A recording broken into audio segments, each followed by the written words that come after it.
Cigar Company is your one-stop shop for all your cigar needs.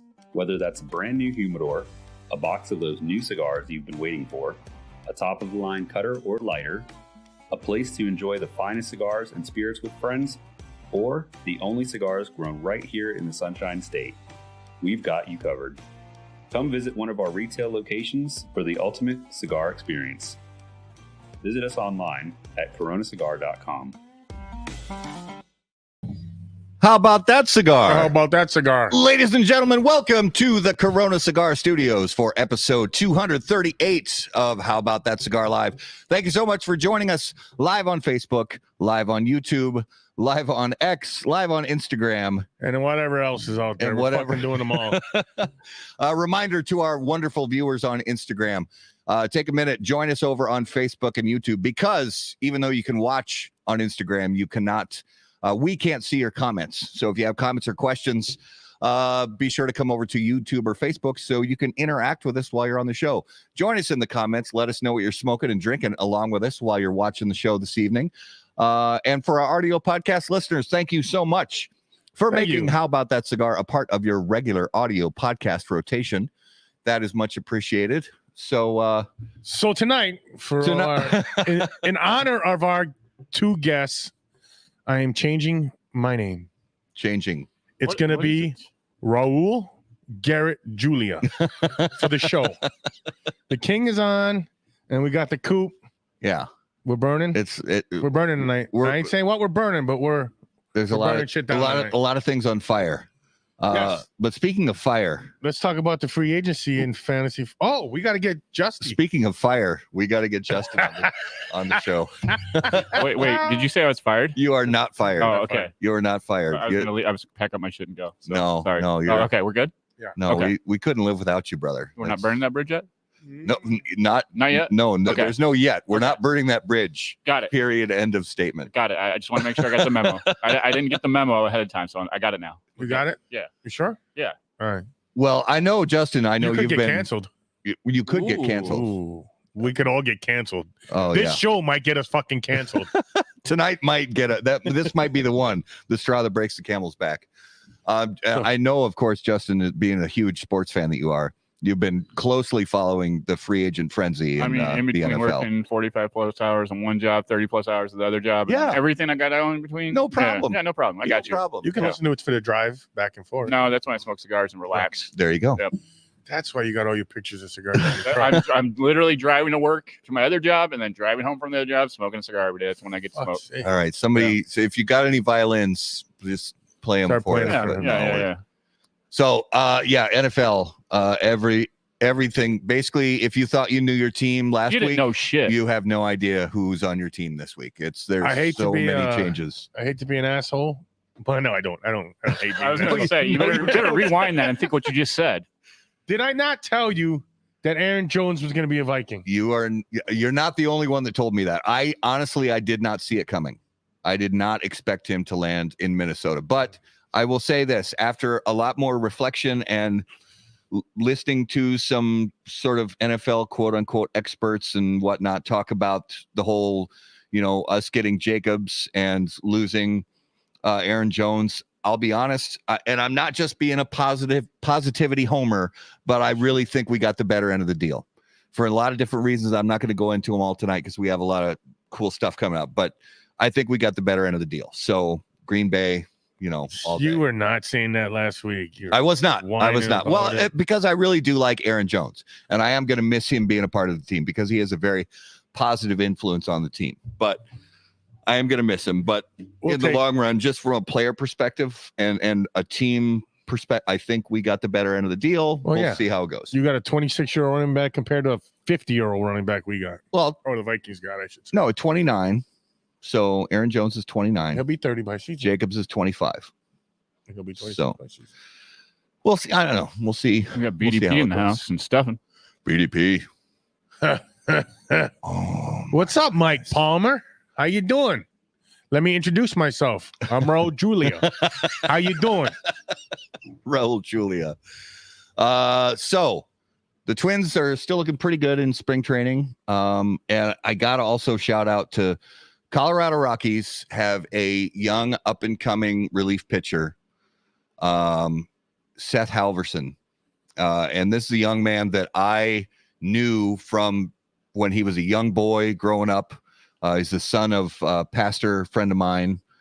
And he has worked his way up through, the layers of the minor leagues. And he's looking really solid as a relief pitcher. And this could be his year to finally, make it into That'd be awesome. The big show. So it's been exciting to see that progression.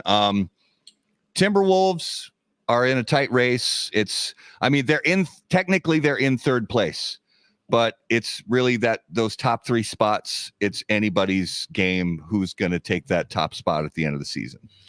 The Wilds, it's pretty much, they would basically have to win out. I think they could maybe lose one more game and still make the playoffs. Yeah. But it's pretty much done for. Well, let's really talk about the tourney, basketball tourney, best tourney of the year. Oh, March Madness. Madness is starting. I honestly, I haven't even dug into the brackets or looked at who's going to be contenders this year. I really haven't. I've been so focused on baseball spring training that that and a little bit of Timberwolves that sort of just in the last 6 months sort of come back into watching basketball again. Plus the Frozen Four hockey tournament. Yeah. The actual bracket starts in 2 or 3 days. Minnesota is currently ranked 6th in the college hockey playoffs. See him. Thanks for watching my movies, brother. I appreciate it. Absolutely. Raul Julia has been in some pretty phenomenal movies. The Addams and he was Family. a hell of a cigar smoker too. Oh, absolutely. Cigar advocate. Absolutely. So before we introduce our fantastic special guests on this show this evening, I think we need to get started, as we always do, with the spirit of mystery. Should we do? And it's Japanese Whiskey Month. Yep. So this is last one. This is another Japanese whiskey. So this is the Spirit of Mystery, brought to us by Postania Cigars. Do you find yourself unsatisfied with the top 10 list from How About That Cigar? Are you wondering how cigars from Postania didn't make the HBTC list, but found their way onto other lists? Fortunately, you can be reminded every week with this Postania Cigars advertisement. Postania Cigars, the #1 unranked cigar in the industry. All right, Japanese Whiskey Month. Yes. And this is the 3rd Japanese whiskey. And the last. Yeah, because we got PCA next week. So this one smells like Famunda? Wonderful. No, it smells great. It's like really Famunda? Similar to the other Japanese whiskeys. It's got that light kind of citrusy vanilla kind of aroma. I think that's most of their whiskeys are lighter rather than bourbons here. And Martin in the house. Oh, nice. Yeah, that's a good whiskey. This one seems like it might be a little higher proof than the other ones. A little bit more of a bite. A little bit more of it's not harsh, but it's got a little bit more punch to it. But that's a really nice whiskey. So I'm going to keep drinking it and try to figure out maybe what this might be. And we're going to reveal the Spirit of Mystery later on in the show. Speaking of the show, ladies and gentlemen, let's get this going. Let's get our special guests on the show, and special guests on How About That Cigar, always brought to us by our friends at Drew Estate. And the latest Freestyle Live event pack. Oh, well, they revealed it already, but we're gonna say this because anyway. So this is now going to be the blackened M81 Shades of Black, I think is what it's called. It's M something else, though, I believe. It's not the M81. Yeah, I really should have been prepared for this, but I didn't get any of the new ad stuff. So I'm sure Cooper posted. But you were too busy working on a new gear. Yeah, new gear. So, but yeah, Drew Estates, the new Freestyle Live event pack was revealed on the 14th, and it is basically a Connecticut shade variation of the M81 blackened by Drew Estate and blackened American whiskey. S84 shade to black. There we go. See, Justin is. That's why he's our producer. That's why he's our producer. That's why he sits in that chair and earns the big bucks. Just like we all earn the big bucks here, right? Yeah. Is that loaded. right? Fucking loaded. All right, ladies and gentlemen, without further ado, if you would please put your hands together and help us welcome to episode 238 of How About That Cigar Live. First of all, from Cigar Coop, Will Cooper, welcome back to the show, brother. Hey, thanks for having me back on. Look forward to it. Absolutely. And from Cigar Hustler and Postania Cigars, Mike Stepankevich. Welcome back to the show, brother. We got the legend and the king on. S84 sounds like SPF, like a sunblock or some shit. I'm very excited for that. Yeah, that's a shade 2 butt. Shade 2 butt. It prevents cancer. Yeah, which I got the name wrong. I got that name wrong 3 times, by the way, just so you know. So. Oh, right on. That's okay. I didn't even have the right ad. Matt didn't get it at all. So yeah, you're just like up. We're out of the game, buddy. We're already burning bridges. Let's do it. I still had the non-reveal ad ready to go. So that's how prepared I am for tonight. All right, you're excited for things to come. I am, absolutely. What are you smoking over there, Justin? Me? Well, Mike, don't kill me, but I didn't have any Postania left, so I had to go with the Drew Estate. I could have hooked you up. Yeah, well, you're next. My fabulous boss over here named Matt didn't give me a Postania, so we're going with Undercount 10. I'll get Coop, you. What are you smoking? Opus X or Squirrel. Whoa! I wouldn't expect anything different, Coop. Man. And I am smoking that beautiful thing right there, a War Bear. Unranked on how about that cigar? Unranked. Yeah. Acknowledge. And hold on. Oh, not yet. Can we find out what our guest is smoking? Oh, of course. Mike, what are you smoking? Mike, what are you smoking? You got to toast that first. I'm smoking the new Justice. Damn. Oh. They name it after you, Justin? Justice. No. Oh, my bad. It's after his son. It's after his that's son. right. It's kind of same. Oh. Yeah, he kind of messed that one What are you up. going to toast? Thanks, Garrett. So the old oldie but a goodie. Oldie but a Postania broadleaf. Ooh. And by oldie but goodie, I mean this is from an OG box. That's the original band right there. Yeah. So, and I think this is the last one. I'm pretty sure this is the last one. That thing's got to be 10 years old, bro. It's it's got a little what we say sometimes, it's got a little bit of age on it. So it's time for me to toast my cigar, and I'm going to do that on the Cigar Toast Cam. This cigar. Yeah. Cigar is the leading cigar accessory brand with innovative butane lighters, precision cutting cigar instruments, travel cases, and humidors. Each product is designed and manufactured with utmost precision and attention to detail. The result is a range of products that exude quality and refinement, reflecting the brand's dedication to excellence. For more information, please visit Zycar.com. And we're all toasted up. Red Try to lean and blow in your ear, but I forgot you got a headset on. No, I got a headset. I wouldn't have been able to notice. Look at all the bling Matt's got on too with his fucking gold. The bling? Watch. What bling do I have on? Right there. That's my watch. I got that watch on my honeymoon. It's brought to you by Rolex. Citizen. It's not even an expensive watch. Citizen or a Seiko? It's a Seiko. Yeah. It's a lovely watch, man. It's a lovely I watch. appreciate that. Mm-hmm. All right, gentlemen. 4 days away from the PCA trade show. Well, 5 days away from the PCA trade show. And this one is, there's some differences this year, but also a lot of similarities. So I want to jump in here. We got a lot of stuff to talk about. Of course, as always, if our viewers have any questions, please throw them up there, and we'll get asking those as well. First and foremost, I want to get your guys' take. Does it matter to you whether it's at the the Venetian Expo Center or the Las Vegas Convention Center? Does it matter to you guys? Mike, let's start with you. Yeah, it matters to me. It matters to me because my shit gets stolen at the Sands, not at the Sands Expo, at the Las Vegas Convention Center, and I don't get anything stolen at the Sands Convention Center. So yeah, it's definitely a little bit more dumpy by being at the convention center, and it's more convenient by being at the Sands. So especially if you're staying at the Venetian, you can just kind of walk right down. So yeah, I think that there's a significant difference in quality, and I don't know if it costs more. It probably does by doing it at the Sands, but it's all still atrociously expensive. But yeah, I would say that if I had to choose, I would definitely pick the Sands for sure. Okay. Coop, what do you think? No difference for me, but I don't stay on the Strip. If I was staying on the Strip, I probably would say there's a difference. But since I don't stay on the Strip, there really isn't much of a difference. In fact, if depending on the parking situation is, if it was like a few years ago, I can go back and forth in my car even on the trade show floor. It's that close. So I don't know if it's going to be like that this time with the central hall, but if it is, it actually is better for me as opposed to going down into the Palazzo garage. I had a really nice speaker, man. It was beautiful. It was one of those big ones. Dope. It was jacked. Coop, does it matter to you on how you set up your day, like your interviews or anything like that, depending on which one is that, or it's pretty much squared away either way?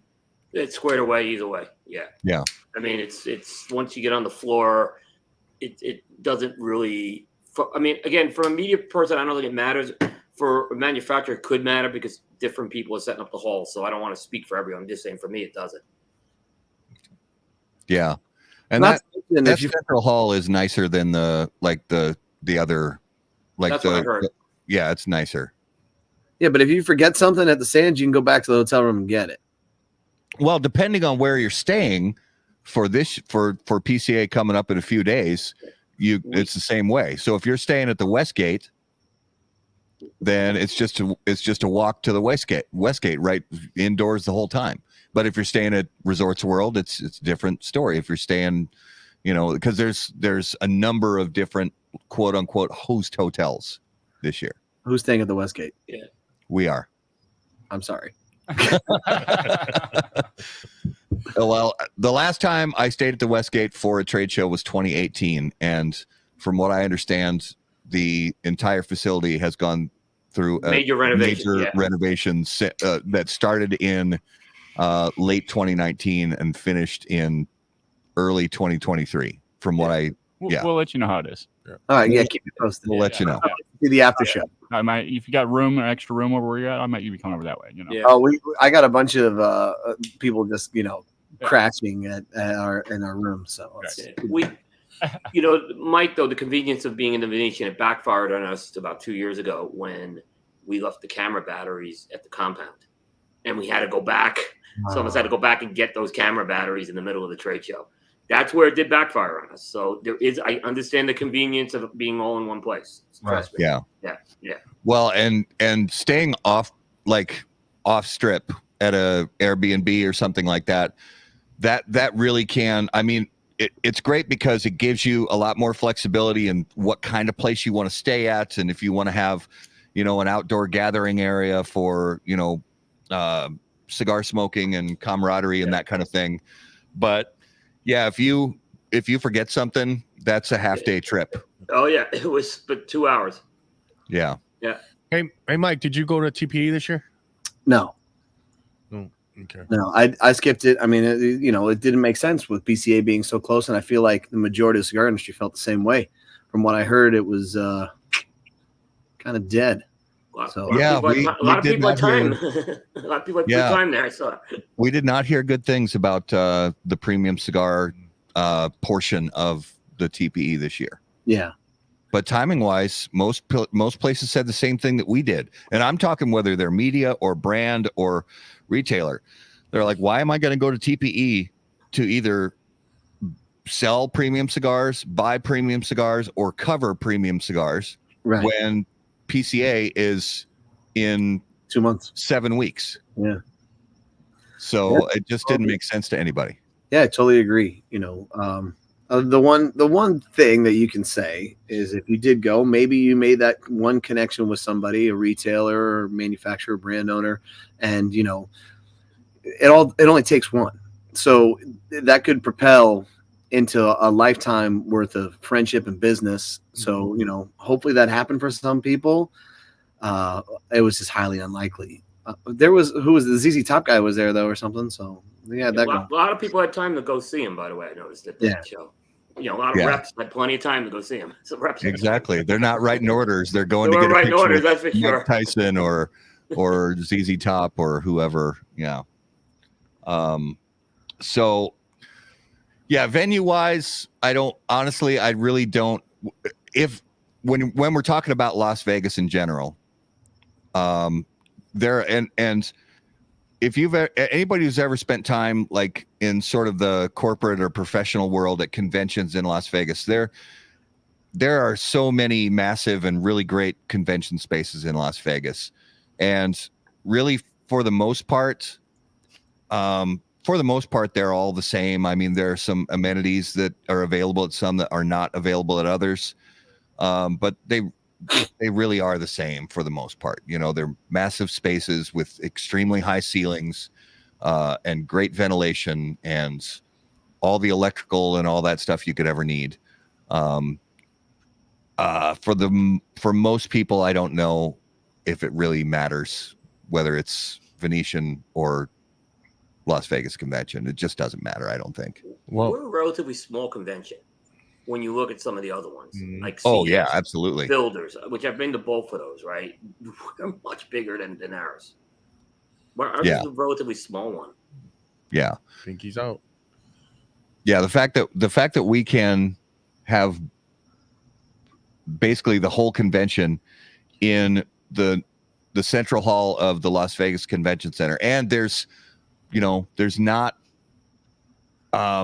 it's not packed in there super tight. There's extra space, there's extra room, all that food court area in the back and the seating and all that stuff. Other conventions usually are packed in with twice as many people in the same physical space, and like you're walking around like sardines the whole time. If you've been to a software convention in Vegas, especially from a big time player like Microsoft or somebody like that, it's insane.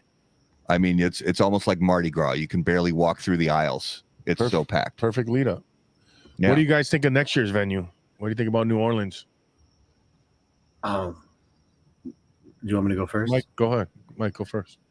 Look, man, anything's better than Vegas, dude. I'm over Vegas. I can't stand Vegas. It's so fucking far away. It's such a time suck. I gotta arrive early. I gotta leave. I gotta leave a day later. It's just too much, man. I'm for anywhere, somewhere, middle of the fucking earth or east, whatever. Yes, and the food's better in Louisiana, anyways. So, like, you get real food, like some actual stuff, instead of some made up shit by some chef who doesn't give a shit and they're just trying to move the table and it's $110 for a cheeseburger. So, like I'm for it. Yes, it's going to be spread out and blah, blah, blah, and all this other stuff. But you know what? Kudos to PCA for making a change, for trying something, even though we've done it before. I'm glad it's not in Vegas. Texas, I think, would be another great place to go. It's right in the middle. So, what about you, Coop? What do you think about next year's venue? The 2015 show was terrible there, so I don't have good memories of it. Yeah. It wasn't one of the better trade shows. That being said, I'm kind of with Mike on this. I'm over Vegas at this point too. It's expensive, and I don't dig the vibe in Vegas anymore. Or maybe I'm getting older. But the thing that I think the PCA is going to have to do is they're going to have to sell the industry on that they can put on a really good trade show in New Orleans, because the past history, for those who remember, knows it was not a good trade show. I have confidence in the people who are in place now to do that. So we'll see what happens. But they got some work to do. Okay, so was anybody else at that trade show other than me and Coop? No, that was my first trade show was 16. Okay, so listen, Matt Booth got wasted and disappeared and found himself in a bush or some shit somewhere. Okay, so if something like that is going to happen, it's going to happen there. And I'm really looking forward for somebody to lose their mind and be like, "Oh my God, did he lose his wallet? Did he get did he get robbed?" I mean, come on, these things won't happen in Vegas. This stuff happens in New Orleans. So wasn't that when Rocky tried to buy out the bar one night and just make it no smoking? I think that was in New Orleans that happened also that year. I think so too. So yeah, man, there's more excitement there. Come on, bring on the there is some good story. but it is a logistical, it's not logistically great. I would love to get out of Vegas too. It's just logistically, I don't think New Orleans is great. Let's see what the PCA does with it. I know they have some ideas they've thrown around. What do you think about the second venue that came up going to Florida? Where in Florida? Doesn't matter. Doesn't matter. Yeah, it could be Orlando, it could be Tampa, it could be Miami. I'm all for Florida. I would personally prefer to see it in Tampa over Orlando, just because Orlando is not a smoke-friendly city. So, Great. Miami's crazy. Miami's busy as shit, and there's definitely more chaos there. I mean, if I want to be Miami too, if I had to pick the order, I would say Tampa, Miami, then Orlando, just because the options in Orlando are so limited. The venue's good in Orlando. The convention center was great, but yes, it was again, the logistics around it were not great. Yeah, and you're from there. You're from the backyard of that, so I understand that. And to be honest, I'm not welcome at the big retail shops in Orlando, anyways. So I couldn't go to the after parties. Well, Tony says, Mike, we should have it at your house. Bring it on, man. We'll get a lot. That's a good idea, actually. I'll smoke a couple pork butts. I love it. Fantastic. I'm liking that. The mansion. I'm there. Actually, I'm going to show up a little early, so I'll be there tomorrow. Bring it on, for the 2027 trade show. I'll be there tomorrow. Stay there the next 2 years. Yeah. Hey, scary part is at this current moment, I have a guest bedroom in my house, so nice. you could just move right in. Okay. Like the problem with having a guest bedroom that's vacant is it's not vacant for very long. Somebody finds their way in, and so yeah, I welcome you, Matt. I could sit in for every HBTC at that point. I'm just like, I love it. It's fantastic. Another thing is, I'll jump this one. The time of year. What do you guys think? Usually in Minnesota, it's freezing up here, so we look forward to going to Vegas in March just to warm up. But it's been beautiful here. What are you guys thinking about moving the months? Sucks. Completely sucks. I mean, when Pro Cigar could go into this, I'm glad I cut some of the other events out this year. And in year end before that, but I understand why they did it. They didn't do it for me. They did it, as a whole of the industry, this is what the industry wanted. So they got it. I mean, so it got some of the big four back. So I get it. But I personally don't like it. I think if next year is going to be better in April, I think that little more of a break we'll have in April will be good. But March was just too early. So real quick before Mike answers this question, Coop, I sent you a text, but I don't know if you saw it yet, but take a second, Coop, and go into your settings in StreamYard and make sure the microphone that it's using is your headset microphone and not your computer microphone. I think you're coming through your computer microphone, which doesn't sound bad, but I know your headset microphone sounds an awful lot better. It's coming through the computer. I'll fix that right now. Yeah, no worries. All good. Good ears, bro. All right, Mike, time of year. Does it matter to you? Yeah, I mean, listen, if you're asking Brett Fry Tobaccology, he's not happy about the fact that it's in March. Especially about the March Madness bullshit's going on in Vegas. So things are going to be chaotic there. For me personally, I'm kind of indifferent whether, this is the industry I'm in. So if you decide to do it in July, I'll be there. If you decide to do it in March, I'll be there. If you decide to do it in December, that's crazy, but I'll show up. I'll make it work. Other than that, it is what it is, bro. I'm down. Yeah, if they ever want to see the lowest attended trade show in history, hold it in December 12th through 15th. Yeah, that would be. You mean they'll beat 2019 or 2021? Yeah, exactly. Yeah. Is that better? I think I'm better now. Yeah, fantastic. Okay, sorry about that. Yep, it was set to the computer. Yep. No, like I said, it didn't sound bad, but this is way better. Yep. Mike, are you worried? At all about some of the shops not having enough funds to maybe bring in a boutique brand like yourself? Because usually end of summer they have a little more money in the cupboard, and they could spend more money. Personally, I don't think that that's an issue. The reality is that a lot of retailers in this industry suck. And, if the real ones, the guys that are in it and invested, they'll figure out the way to put the money together. And if you believe in them and they don't have the funds, you'll make it work. Like, there are those situations. They exist. There's always shit going on, man. Everybody's always broke. There's people always don't have enough money. I get that. So, investing in your business is what's important to grow. I mean, David Garofalo, the number 2 podcast of the cigar industry, he leveraged his house several times in order to make, to build his business. And he built a huge business because of that. So, I think that the bigger mistake that retailers make is they fall hook, line, and sinker for some of this 20% off bullshit when you spend 20, 30 G's, and now you're stuck with product that you can't move. That's a bigger problem that they do. Instead of spending $2,500 for me as a smaller boutique that you can invest with and grow with. So, no, like realistically, if you're a real retailer, you'll figure it out. If you're just kind of in it for, shits and giggles and just to have a toy to play with, then you're gonna bitch about it. Or a write-off. Yeah. Like, I mean, Brett's a real one, and he'll bitch about it. But but again, Brett's my guy. So if he's in a bind, we'll figure it out, man. I'm with him 100%. So yeah, he's a hell of a dude.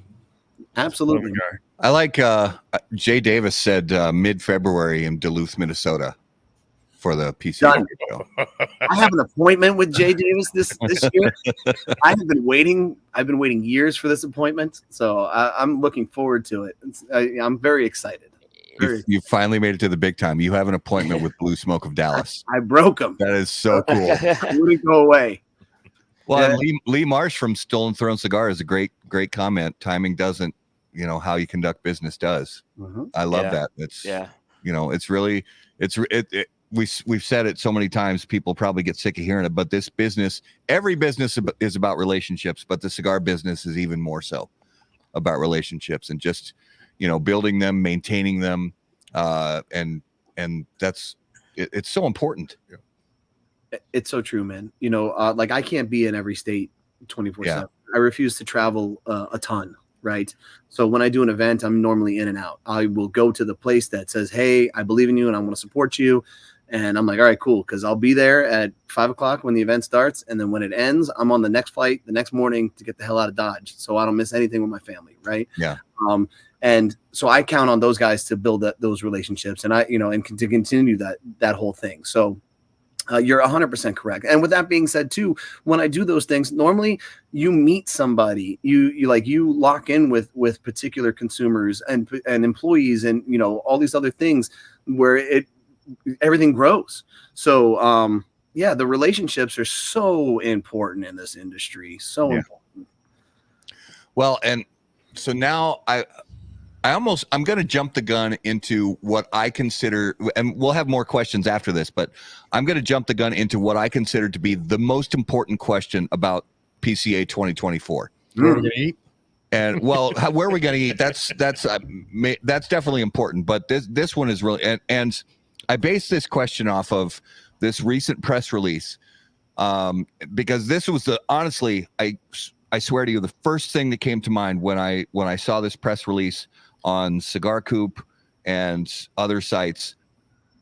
So this year at the PCA trade show, is Caldwell Cigar's booth going to be neat and tidy now because he has an ownership group, or is it going to be the same as it has been for the last few years? I mean, that's the most important question about PCA 2024.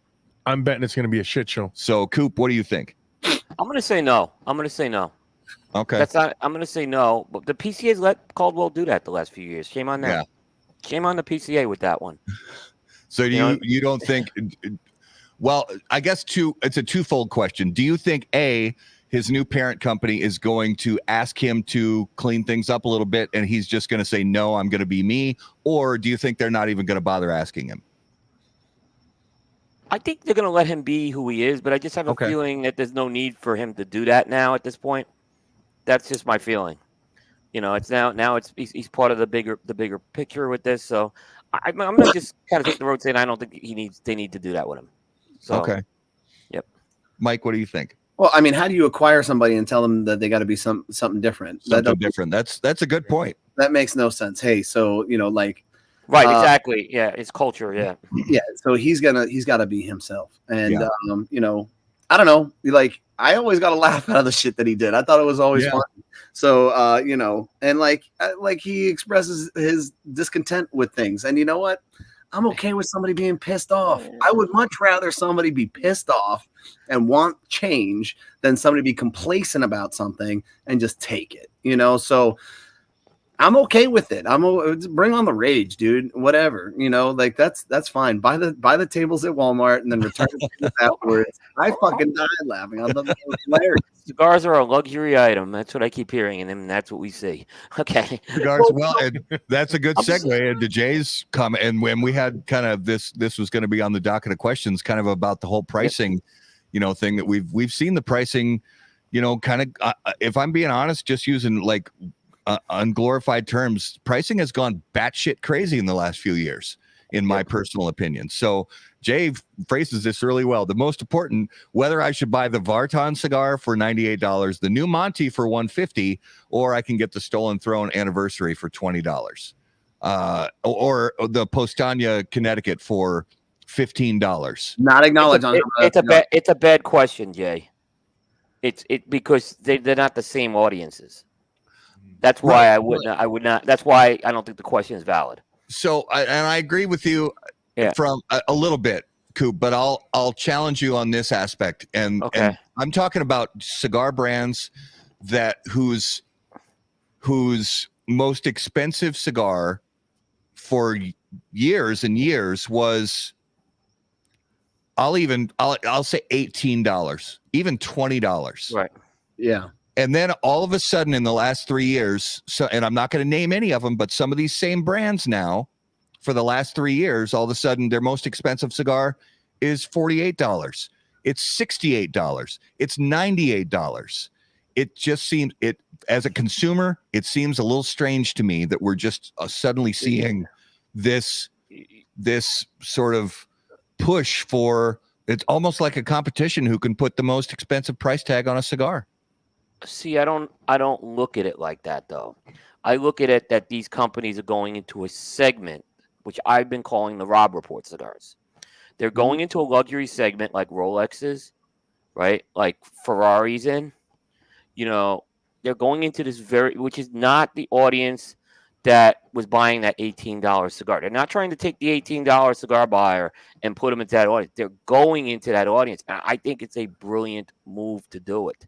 And if you're trying to compare that, now, if you want to complain about the company that was selling $8 cigars and now they're selling $18 cigars, that's a different story. But I think these cigars that we're talking about, they're not meant for the folks who they're a different audience they're meant for. Mike, I'll buy it. Mike Palmer, I'll buy your cigar for $750. BDP 2, $750. $750. $750. Yeah, just don't make it $15. Just don't make it $15. If that becomes $15, then I think that's where I would say, okay, why is this now suddenly $15 when it was $750 a few years ago? So Palmer, is that $750 per cigar, or is that $750 for a 10 count box? Oh, that's 100% per cigar. Okay. Yeah. All right. I mean, I appreciate the Rob Report term, like Jason. I think I understand where you're coming from with that, and I want Mike to get in on this too, but here's my issue with that. And I look at the products that we enjoy in the premium cigar world. And when you look at a Ferrari versus a Ford Fiesta, and no shame to Ford Fiesta owners, I am a Ford Fiesta owner. I have no shame whatsoever about being a Ford Fiesta owner. That car costs nothing whatsoever to own, and it also costs very, very little to build. But it's not engineered very precisely. Yeah. And the people who build Ferraris, Ferrari is a Rob Report item. It's a Rob Report car, to sort of go into your analogy, Coop, versus a Ford Fiesta is not a Rob Report car. But, it at their core, we're still talking about a vehicle that has 4 wheels and a cabin for passengers and an internal combustion engine under the hood. But they are vastly different items in the way that they're engineered and built, where Ferraris are down to the most minutia of detail, perfectly sculpted, and the tolerances on the engines are but when you look at these premium hand-rolled cigars, yes, you do have premium hand-rolled cigars that still fit into the quote-unquote premium category as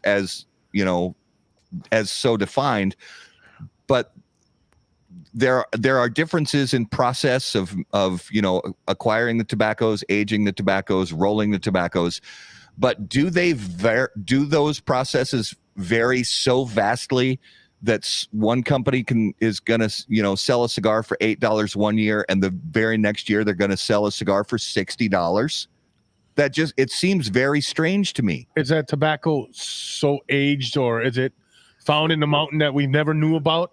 Those are the questions I have. Did anyone? Okay, but did anyone complain when the Tatawai NFT cigar came out, which was a $13 cigar, and now I'm looking at it on websites for a box of 15 for $13.50 to $1,500. Yeah, I understand what you're saying. I understand what you're saying, but no one said a word about that. Everyone just kept quiet about that when that happened. I'm not going to complain about that one way or another, and I'm not complaining about, you know, companies selling cigars for $48 or $100 or $250. I'm not complaining about it. I'm just saying, I'm trying to point out the fact that to me as a consumer who's been buying cigars for 27 years, that it's very strange to me to see such a jump in such a short period of time. And Matt, there's total validity what you say, right? But look, this all got started when Habanos started doing what they were doing. And then I think this was a market reaction to a lot of it. I really do. And a lot of these companies said, we do better work than Habanos. We have better tobacco than Habanos. So why shouldn't we do it, right? I don't think they're taking anything away from I'm not disagreeing with you, Matt. I think you make a valid point when you talk about the factories, but I still don't think they're trying to take a product away from you that is in your price range. That's my point. They're offering something else. Maybe there's some better packaging with it or whatever. That's fine. But I'm just saying, I think they're not. I don't see any shortage of the problem we've seen is our 750 cigars have gone up to like $12. That's what we're seeing. It's that these other cigars are not affecting that. Yeah, and if the supply of, you know, $10 to $20 cigars remains constant and quality remains high, I really don't, and I hope this isn't coming across that I have a problem with people paying $65 for. I really don't. Right. I don't give a shit if somebody wants to spend $500 on a, you know, an Oro Blanco, or $600 now. I don't care. That's completely fine. That's it. But I want it's just been such a great, you know, we've really been in a great time in the last 12, 15 years with premium cigars where quality has really gone up and availability and variety and things like that have gone up. But you know, when you look at pricing trends, they tend to have a more not such a vertical line on pricing trends. And this line as of maybe 2019, 2020 just seems to have really taken a steep turn straight up almost. Mike, what do you think? Ooh, I mean, first of all, you seem very angry. So, you know, probably just give him a hug or something. I don't know. He's very upset about the cigar price. Everybody. You know, the reality is that I don't think that it costs much to make a cigar. You know, yes, prices have gone up significantly for cost of manufacturing, right? That is true over the past 2-3 years. You know, I've seen them rise. So there's that. Right. And you're right. I think the average cigar price is about $14 to $16. And that consumer is, you know, I know that you said that it's a luxury item, but those are your everyday cigar guys. Those are your guys that smoke every day, right? Or at least 2 or 3 times a week. You know, should you cater to that other market with a higher end cigar? Sure. Why not? You know, if someone's going to pay for it, then let them pay for it. Is there going to be a significant difference? Maybe not. You know, the harder part for me is, here's where I kind of struggle, is when you have these cigars that are in this price range and they're significantly higher and the quality is shit. The tobacco that they use is bad. You know, the whatever they add to it, you know, the taste is terrible. The pitch of what it is just so fucking 1990 that like no one's buying it. And you know, like that's where I kind of fall. And I'm like, dude, you're like, look, I call people out on it. So, you know, I'm like, this is terrible. I have a rep come in and, you know, I'm like, here's why your cigar sucks. And this is why I don't like it. And this is why I think that you trying to sell it to me at $35 is a mistake. Now go tell your guys that this is why I think this is fucked up, and go do better so that I can take it on and say, hey, this is why I feel it's justifiable at $35 or $50 or $100, whatever the case may be. You know, even if it's a limited run or small production or whatever, but it can't just be, well, now it's $100. Yeah. So that's where I fall short of it. I have no problem with it. At the end of the day, I like your analogy of your Ford Fiesta, that if it breaks down, you can just kind of throw it away, which I think is cute. And I'm glad that you owned that you have one of those. Like, here's a bigger perspective that you're not really covering. And I like to use this as the analogy. The Ford F-150, it's a great truck, right? Everybody loves it. MSRP on average is what, $35,000, $40,000. But if you buy the Raptor, it's 110. If you can't get it, it's 150. What the fuck is the difference? A twin turbo motor? I mean, that's it. There's no addition. There's nothing crazy about that fucking truck, but it's in high demand, right? Yeah. So to a point where you're going to pay 4x of a regular F-150 truck. So, it exists. It exists in every market. Kudos to the guys that can do it and pull it off. And and giving some of these other guys that are selling $600 cigars a run for their fucking money, man. Because at the end of the day, I want to see competition in every avenue of this industry, because that's the only way that it gets better. So and I agree with that completely. And I tend to get passionate about certain subjects, and I don't mean to come off as that I'm pissed off about expensive cigars or anything like that. I have personally purchased plenty of $40, $50, $80, $100 cigars. But somebody who, as somebody who works in, kind of a subset of IT, I do a lot of data analysis, and some of the stuff that I do, is based on vendor pricing trends and things like that. And the pricing trend in premium cigars has been it's been outside of the norm for the last 3 or 4 years. And as a consumer and somebody who wants to see consumers both informed and sort of given the best information possible to make the most of this hobby, I think pricing is an important factor for most cigar smokers. I agree. And listen, I'm only calling you angry because everybody calls me angry when I'm not.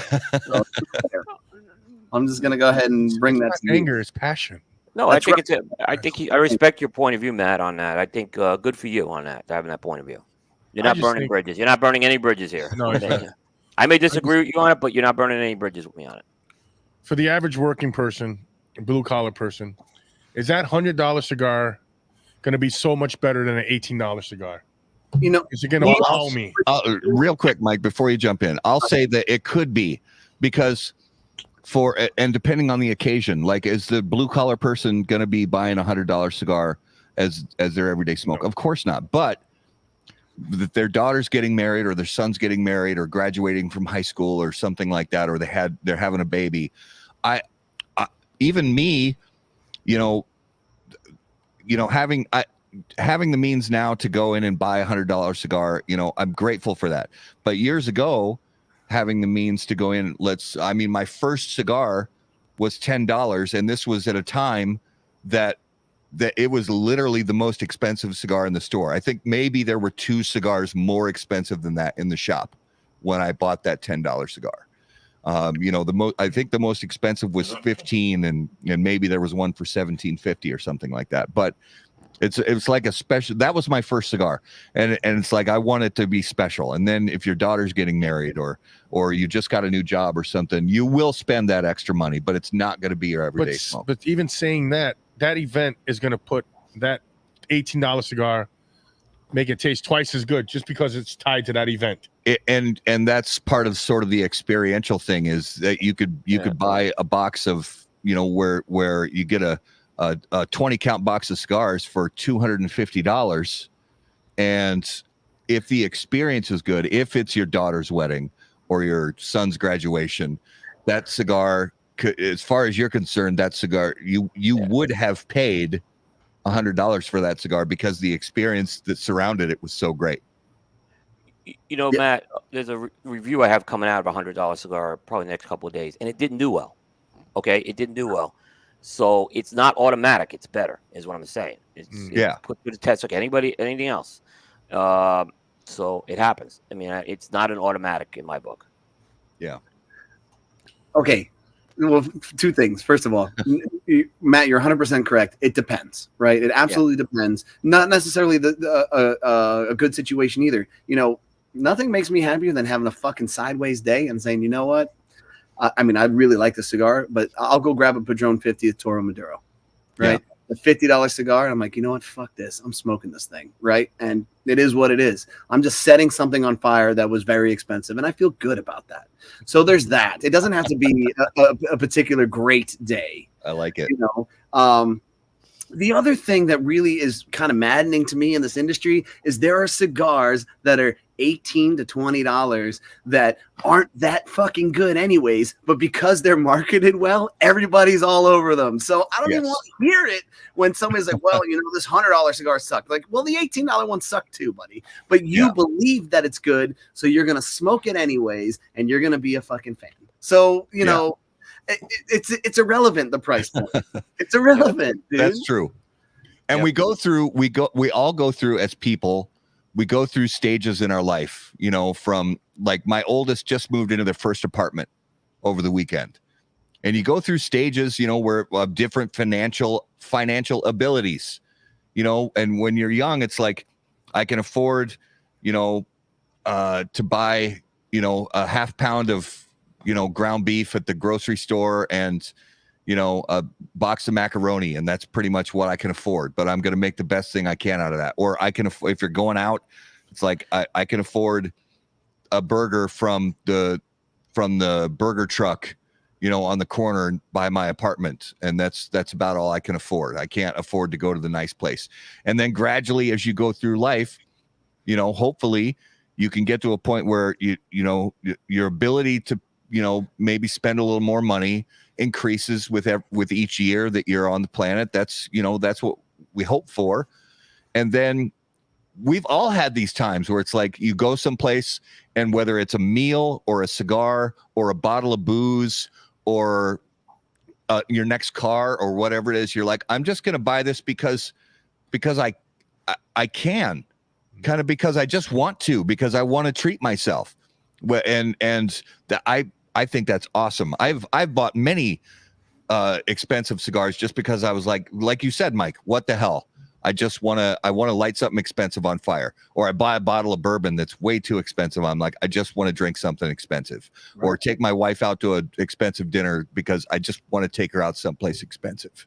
You know, and but if I go to that restaurant and I spend $200 a plate, you know, and the food isn't as good as the $8 burger truck on the corner by my apartment when I was 26 years old, then I'm going to be disappointed, you know, in the outcome. And I try to put those same sort of goggles on when I'm, you know, looking at, you know, the cigars that we spend money on.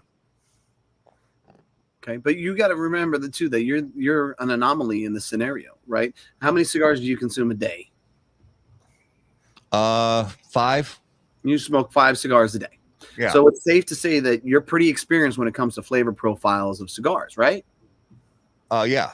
Okay, so your average consumer smokes what? 2 or 3 a week, if that. If that. Right. So would you? Is it safe to say that your average consumer might not be able to tell the significant difference between a really, really good cigar and just an okay cigar?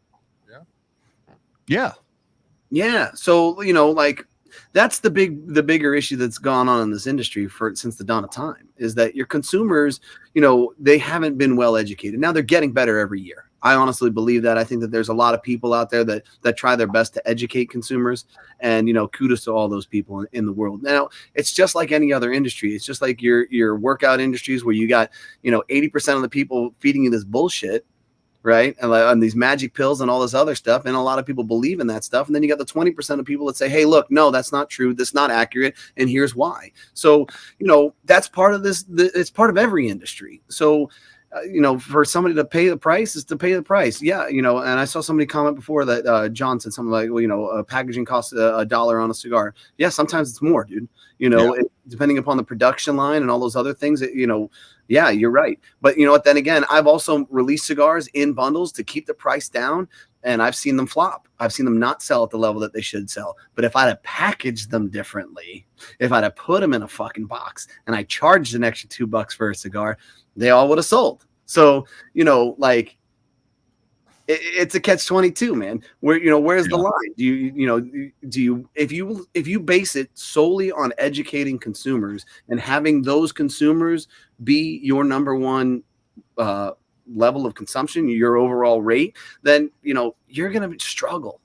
You're going to struggle in this industry. You know, there's a reason why Tyson just signed with Gurkha, right? There's a reason. Yeah. So, you know, he didn't go out and say, hey, I want to find the smaller manufacturer that's fucking money, that's making unbelievable cigars, that's going through every single Palone and making sure that everything that they bring to their factory is bar none. He said, no, I'm going to sign with these guys. I think there was about 1.5 million reasons. Yeah, probably. Right. Yeah. 1.5 reasons why. And it's undisputed. Right. But it's, you know, undisputed. Yeah. And I'm not knocking him for that. I'm not, absolutely. You know, I won't knock him or Gurkha for doing that. Yeah. You know, because it's that's, if you want to talk about a powerful brand ambassador time will tell what kind of quote unquote brand ambassador he's going to be for this line of cigars. He won't be one. This is a licensing deal, is my opinion. Okay. So, but time will also tell whether or not consumers respond and whether or not these cigars are in bargain bins. You know what? 2 weeks later. At the end of the day, he's still getting paid. He still got it. He already got his check. But not even that, man. At the end of the day, he's one of the biggest faces in the entire world. Absolutely. Without question. So those type of people we need in this industry. Absolutely. More cigar consumers. Yep. Period. I agree. We need cigars to be undemonized. Yeah. They need to be accepted in our culture. And the only way that happens is guys like Tyson, Guy Fieri, these other dudes turn around and say, yeah, I smoke cigars. And here's my cigar. All right. Yeah. Yeah. You know, Bear and I were debating this last night. And that was my point is, you know, I think everyone wants him to be Guy Fieri. That's not what this is about. But the fact, if you can get this guy's face on a cigar box. Yeah. And, okay, he's going to be at the show. He's going to be making an appearance this year. Why not? Why wouldn't you do it? And hopefully they're working with the Artista Factory. It's a good cigar. And the timing of it, I mean, the fact that I don't know if this was orchestrated or not, but the timing of it, the fact that he's got this fight coming up, this exhibition fight coming up, I mean, that's if that was just happenstance, that is one of the most fortunate timing things that ever could have happened to Gurkha cigars, right? Because, you know, that's he's notable. Mike Tyson's name is notable for the last 40 years. Yeah. But then you add in the fact that all over the world, not just in the United States. Yeah. And then you add in the fact that just in the last, you know, little while, the buzz is starting to come up about this exhibition fight that he's going to have with this social media phenom and all this stuff. And even if only a handful of general non-cigar consumers, I'm talking people in the United States and even outside of the United States that really don't know or care anything about premium cigars, just happen to get a tiny little hint somewhere on social media because they were looking at something else about Mike Tyson, and somehow the story on Cigar Coop comes up about the undisputed cigar from Gurkha with Mike Tyson's endorsement.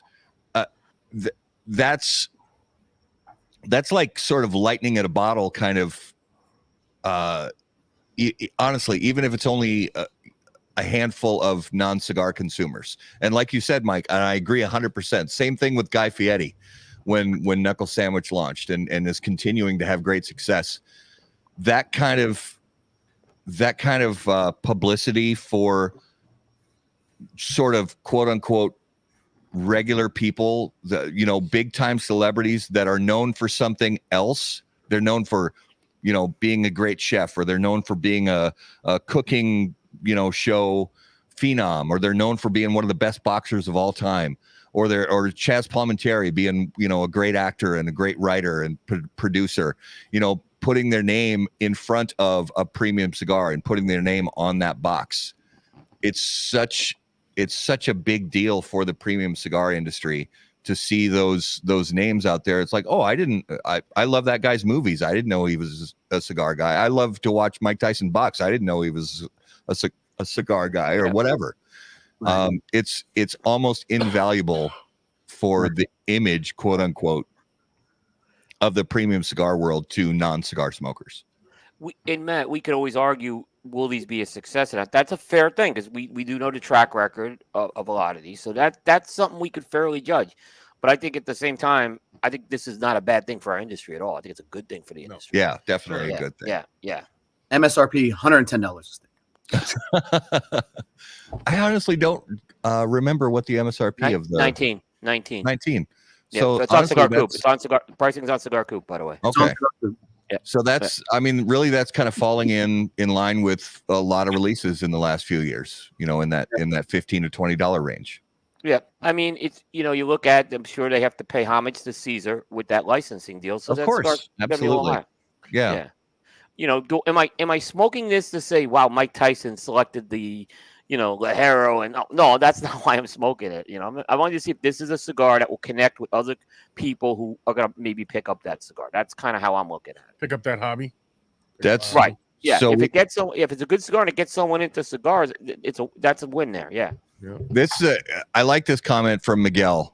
Unfortunately, most geeks, and I think he means cigar geeks, think they aren't very good cigars, because sometimes if you get a celebrity name on a cigar, the like super intense cigar nerds of the world are like, oh, it's got a celebrity name on it, it's gotta suck. They judge it before they even smoke it, or maybe even after they smoke it, they still had this idea in their head that, oh, it's a celebrity cigar, so I'm a purist, or whatever. Yeah, but how big is that pool? Well, your average cigar smoke across the nation, what, 2 or 3%? Right, and of them are actual cigar smokers that smoke on the regular, right? Exactly. So it's I agree with you on that. So it's designed to tap into everybody else. So let it. Yeah. Have most of these cigars failed because they weren't good, or because they didn't have distribution? I look at it, most of the failures I've seen has been because the distribution had not been there. That's a great point. Yeah. I think that's one aspect of it. The other aspect is the level of investment from the celebrity. Did he just put his name on something and say, hey, okay, this is going to be great? Or is he saying, hey, I'm going to, I'll get to work with this as well, and I'll show up and I'll do specific things and I'll do specific outings and events. Yeah. Guys everywhere, like he'll pop in and he'll do events at places, he's always at the Greek Smoke, like that guy's putting in the work, man, Yeah. So, if more celebrities are like that, of course it would do fantastic. Yeah. So 2 questions, Mike. When's your $50 cigar coming up? And second question is, who are you going to have sponsor your next cigar? Sponsor my next cigar? Realistically, your celebrity endorsement. Your celebrity endorsement. Mike Tyson's gone, so I don't know what to do. Where do we go from here? Is the real question. And I don't think The Rock would do something like that. So but if I was chasing somebody, it would definitely be Dwayne. Sure. Yeah, he's hot right now. He's like, I've always been, as a kid, I love that guy, right? So, but for me, I'm not against making a $50 cigar. Would it happen? It could. I'm not going to say no, but I'll come out with, if I did, I'd come out with some bullshit fucking rhetoric that would be in the press release that it would say that, hey, we're basing off of Hong Kong pricing, and that's $50, right? Like whatever. So, I don't know if Putin would do well, David, in the U.S. I just couldn't see that. Yeah. The brand Hammer and Sickle had to shut down. So. Yeah, exactly. Mike, Jason Momoa would suit you a little better than The Rock. I'd be cool with Jason Momoa. He'd be a solid number 2, but I'd have to let him know that look, The Rock wasn't available. So Well, yeah. No offense, but you were my second choice. I'm like, look, I tried to get through Aquaman 2. I couldn't make it. I barely made it through Aquaman 1. Yeah, I turned that thing on, and like I love to sit and watch movies with my kids. So, and my 4-year-old daughter, she's like my movie person. So she'll sit with me and watch whatever. She doesn't care. But there have been a couple movies she's like, I'm fucking out of here. So Aquaman 2, 10 minutes in, she's like, I don't get it. I'm gone. And she did the same thing with Wonka. But there was other movies that she's like, why is that man getting his head chopped off? And you'll sit and watch the whole thing with me. I'm like, yeah, well, listen, you got to kill the immortals. It is what it is. All right, let's ease our way back into trade show talk. PCA. So kind of this question kind of affects a few different areas, because each aspect of the show, because we've got retailers, we've got media, and we've got manufacturers. And I'm curious about the loss. We're basically at a 3-day trade show now. Yeah. So it's a 3 full day trade show.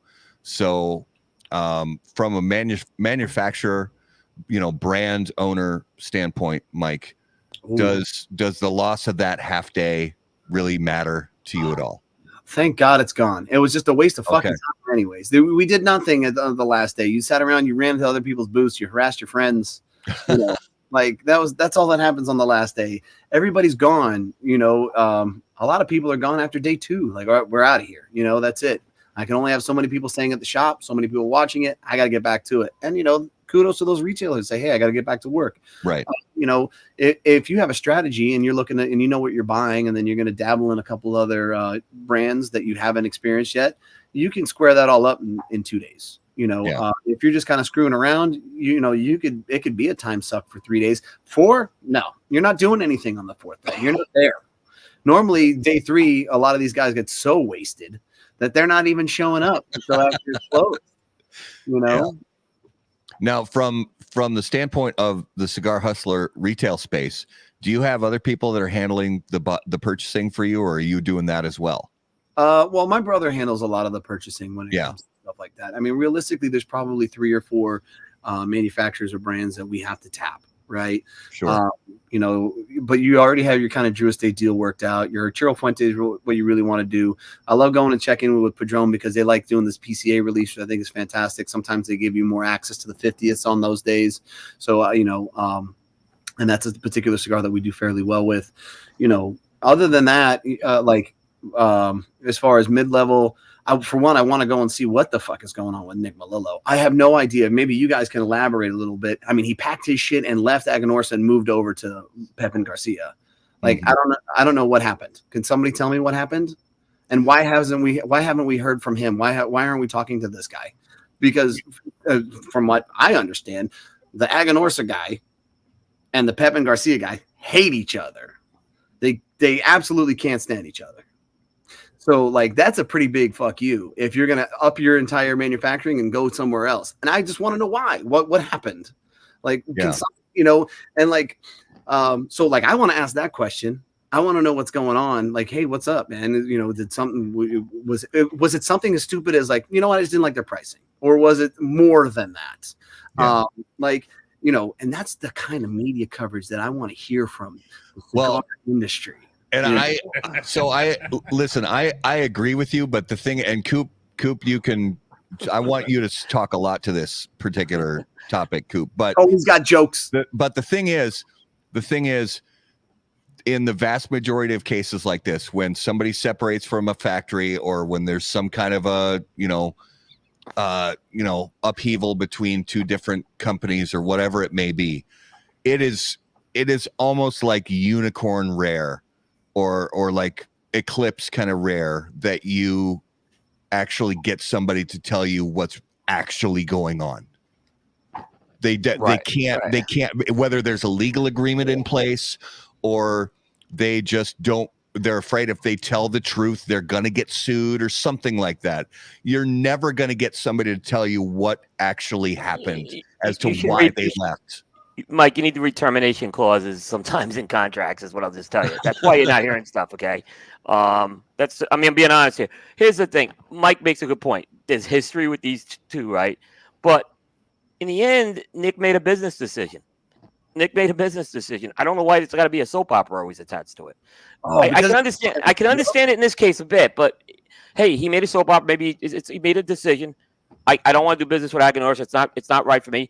And guess what? Maybe my father came in and wowed him with something. It could have just been something as simple as that. Yeah. and I just want to know. So, like, I feel like that's the media coverage that needs to happen sometimes. It sometimes can't, Mike, because termination clauses are I'm sure there's termination language in these types of things. What are they going to do? What are they going to do? The lawyers get involved. Once the lawyers get involved, it's not good. Once the lawyers get involved, it's not fun. Okay. I mean, I understand you want the juice, you want the gossip. It's just sometimes that can't happen. All right, okay. It can't happen. I know you want that. A media person ain't going to get that in or out if there's a termination language. I want the juice of the gossip. Is just that I want the unveiling of the cigar industry. I want the smoke and mirrors to fucking non-exist and say, hey, this is why I did. But it's a business. It's like a business like anything else, Mike, and that's not how other businesses. I understand you want the cigar industry. You rarely see behind the curtain in any other industry. Yeah. Okay. Yeah. Well, I can tell you that I've seen in the past in the cigar industry that I have seen an unveiling on one side of the person and one person's perspective of something, and another person tried to defend themselves and they didn't get that opportunity. So, like, I want to see both sides. I can understand that. Yeah, but he just may not be able to talk about that. You're totally right. I'm with you, Mike. I want to see it. I want to know what the hell's going on. And from a media perspective, so if you look at it from the aspect, this is immediately what came to mind. You look at the aspect of the entertainment industry. I mean, the things that go on, the behind the curtain of the entertainment industry is endless. But you've got groups like TMZ, and if there were to be a TMZ of the cigar media per se, then they would never be able to stay on the air or stay in why not stay operating, because they would get sued. We'd be burning all the bridges, baby. They would get sued on a weekly basis. They get C&D letters or lawsuits in their mailbox on a weekly basis. Reporting media is not what? So I'll tell you that would only the C&Ds and the lawsuits would only happen. Oh, Raul's calming me down now. I'm getting fired up.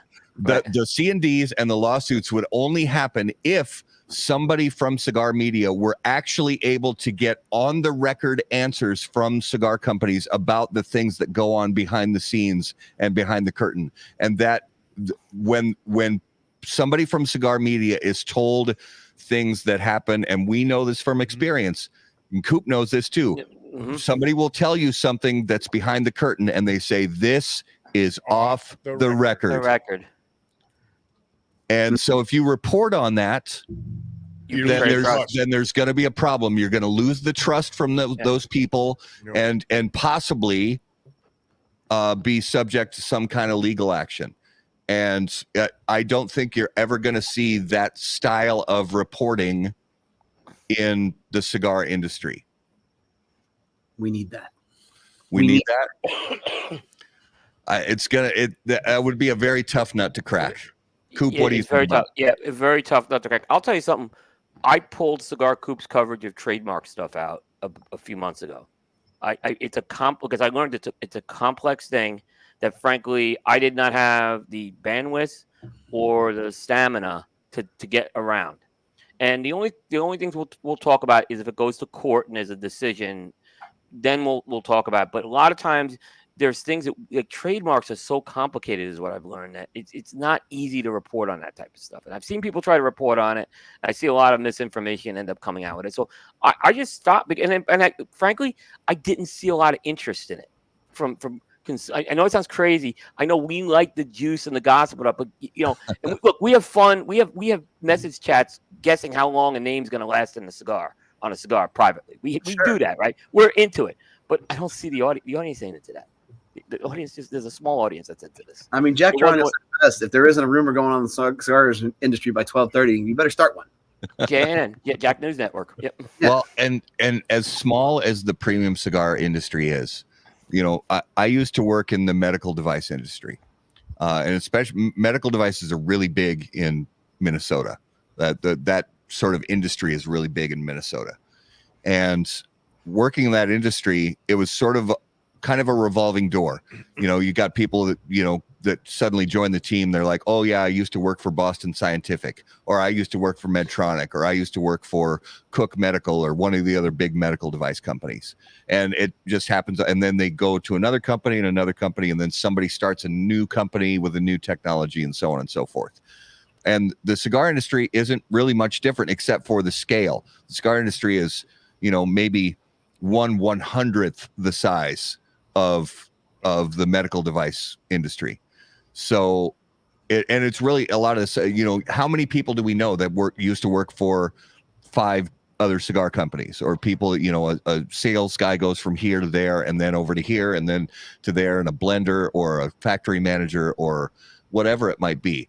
And there are so many stories behind the curtain, Mike, that we all, we hear inklings about, or some of them we actually get to sit down and, have a conversation with the people who are actually involved. But as far as like actually reporting on that and like getting that information out, first of all, I don't know how many cigar consumers really give a shit. And second of all, the risk of putting that information out there, for me, it's just too big a risk to put that information out there. You and I were on something very similar. We were dealing with this, and we just couldn't put it out there. It was a 2 sides where every story thing, and you're hearing one side and you're not hearing the other side. Yeah, I mean, when you get a cease and desist letter from a lawyer, I'm not going to lie, your sphincter puckers up a little bit, and I haven't gotten one yet. But I would do the same thing. That's my point. Just put a disclaimer out. Hey, listen, whatever the fuck we say is whatever, Like, watch the end of the show. We have one. In the end, Matt doesn't even need a disclaimer, but you know what? It will make your life miserable. I'll just tell you that. We do have a disclaimer at the end of the show. Yeah. I know, it's remarkable. You don't even need the disclaimer. You legally don't need the disclaimer. I understand why you have it, though. Remarkably smart. It's it may or may not bear some general similarities to the one from Cigar Hustlers podcast. They're smart.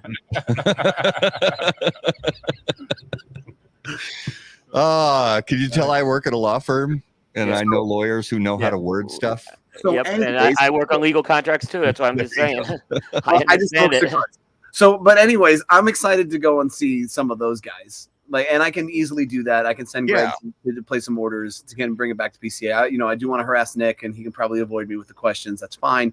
But I also love Eric Espinoza and that whole squad. So I'm going to go see those guys, see what they got new, that sort of thing. And then obviously see Saka, but he's got 75,000 media appointments. So, and then I just walk away. So what do you guys think about I've talked about this for years, that I think one of the trade show floor itself during the day is really important, and it's great because people are writing orders and they're, seeing people they haven't been able to see in a long time, and that's all wonderful. But the after hours stuff can sometimes be equally as important, for relationship building, networking, that kind of thing. Do you, and like you said, Mike, the Sands Convention Center / now the Venetian Expo Center, more centrally located, definitely. And also being in July, typically for the last number of years, not nearly as crowded in Las Vegas. We're going to be, coming up against March Madness and all kinds of other events. So cigar spaces are going to be in high demand after hours, and those networking events are going to be they're going to be harder to reserve and book and just kind of have a impromptu, hey, let's gather here, at whether it's at 8 or it's at Davidoff or it's at Casa de Monte Cristo or wherever it might be. Let's gather at this place and have a team meeting or meet with some retailers or whatever. Do you think this year is going to be tougher for the after hours networking events? Coop, start us off. Go ahead. It will be. It will be. There's no question about it. There will be, for all the reasons you said. It's more crowded. You have a basketball tournament going on where people will be watching it. The word's out already at the cigar bars, at the host hotels, at the conventions coming into town at cigars, so they're putting minimums in. It's going to affect it. I mean, this is what the industry wanted. They wanted this trade show earlier in the year. So something had to give. Something's going to have to give on that. That's what I'm just going to say. It might be cheaper to go into someone's room and just pay the smoking fine, by the way. I was actually thinking about this. Oh, yeah, I hadn't thought about that. It might actually be cheaper to go do that. Pay the cleaning fee. Pay the cleaning fee, and you just do it. and hopefully no one, they don't kick you out of the hotel. They could kick you out of, but I wouldn't do it in a host hotel, by the way. Is the other thing I'll say. Do you think the Venetian would send a cease and desist? That's what I want to know. On what? Those are the real grounds? questions. I don't know. I'm just fucking with you, Coop. Okay. No, I mean they could look in a host hotel. They could probably kick you out, and you could be kicked out of the trade show. I would not do that on a host hotel. But if you're down in another hotel, the after hours stuff. It's that Bar Lucas scene has just gotten ridiculously crowded in the last few years. Where I don't know how people enjoy. I mean, it used to be not nearly as bad as it got the last few years. I don't know. I mean, it's at a point. I don't think it used to be fun to be at Bar Luca, the old champagne bar. The last few years, it hasn't been fun. It's overcrowded. You can't move. It's, people spitting on you when they're talking. It's like, that happened to me. Yeah. I mean, it's just, there's a couple guys in the industry that definitely they're close talkers and they spray on you. Oh my goodness. Yeah. And one of them sprayed me and he had COVID and I didn't. Go figure that. I mean, usually in Vegas, you got to pay somebody a couple $100 to spit on you, but that's a different, totally different experience. But I get it. I do think it is an important part of it. I kind of wish that maybe PCA had worked. Yeah, but PCA tried this a few years ago. They tried to have a smoking area on the convention floor. No one wanted it. No one wanted to be on it. So they did try a few years ago. Well, they're doing that again this year. But they were trying to have something till like 11 o'clock at night, I think. Oh yeah, I don't think they're doing that late, but they're doing the happy hours. The happy hours they're doing, But remember, they did that because they didn't know if you could smoke anywhere in Vegas. So they had that, but no one wanted to go there. So, Well, and I think to PCA's credit, that was kind of they booked that before they knew. They really had no idea that other smoking spaces were going to be available in Vegas in other areas of Vegas after they booked that. They did, but based on the lack of success, I mean, this would have been an ideal year to do that again. Yeah. Because of, and by the way, I don't think, these minimums are normal during these big events in Vegas. Just, I've been in Vegas for Super Bowl weekend once. And it was very similar. So, okay. This is not out of the norm is what I'm saying. Okay. Mike. Well, for me personally, I've been in the industry for 15 years. So, and I say that, and I'm not proud of it. Believe me, it just is what it is. So at this point, like I know where everybody's going to be in specific times, specific places. I've already been invited to multiple things, whether it's retailers putting together something, brand owners or manufacturers, or me just crashing at the media house watching Coop type shit on his computer while we're all hanging out on the patio. So, would you have? By the way, you all have a lifetime invite. By the way, to the media compound. Everyone on this. Oh, thank you. Yeah, so just so you know, you guys do have that. Yeah. So like I'm gonna I already have kind of my places where I'm gonna go and see to some degree, and come 11 o'clock, 11:30, I fucking turn into a pumpkin anyways, and I'm out. You weren't the midnight gal, yeah. Yeah, at that point, I know I got to get up in the morning. Normally, I like to hit the gym, get my mind right before I hit the floor, anyways. So, and there comes a time that no matter where you are, past midnight, 1 a.m. there's nothing going on but just bullshit and fucking trouble anyways. So, I don't need to be a part of that. I'm out, right? And I like to see who's there at 6 a.m. still at the bar, because I'll wake up, I'll go to the gym, and then I see my boy Pete Hernandez just going hard in the paint. I'm like, yes. The people who are going to bed when Fred Rui wakes up. Yeah, right. Exactly. So, I don't need to get sucked into that.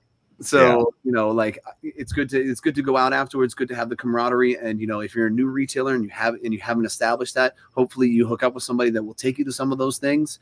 That's what's really kind of important. It is going to kind of be all over the place. I think that it's always going to be kind of all over the place. And, you just kind of figure out a way to adapt or just go the fuck to bed. Yeah. Mike, I got a question off the rails here. Go ahead. How much would it take for you to be bought out by a larger company? Oh, how much would it take for what? All of it? All of it.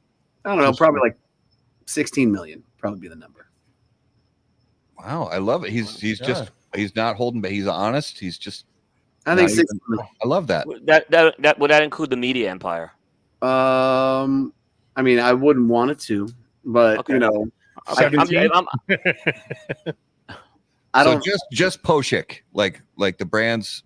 Just Poshik. I mean, Poshik's the one that I love the most. So that's all the brands encompassed under the Poshik umbrella. Yeah, I mean, I'm my number's high. I'm sticking at 16 million. Okay, that's my number. You know, because I'm gonna split that with my brother, so it's 8 and 8, and at 8 I can figure out how to parlay that. And Cigar Hustlers Universe would be probably another 6 or 7 million. Easy with all the money that it makes, of course. Yes, absolutely. I don't know. That might be a little low, like 10 to 12, I think. And Coop, how much would it take for you to retire from cigar media? 40 million. I yes. No. Reasonable. I would a casket. Yeah. 40 million. 40 million. That's a good number. I'm not gonna, because you'd have to be nuts to buy and do what I'm doing.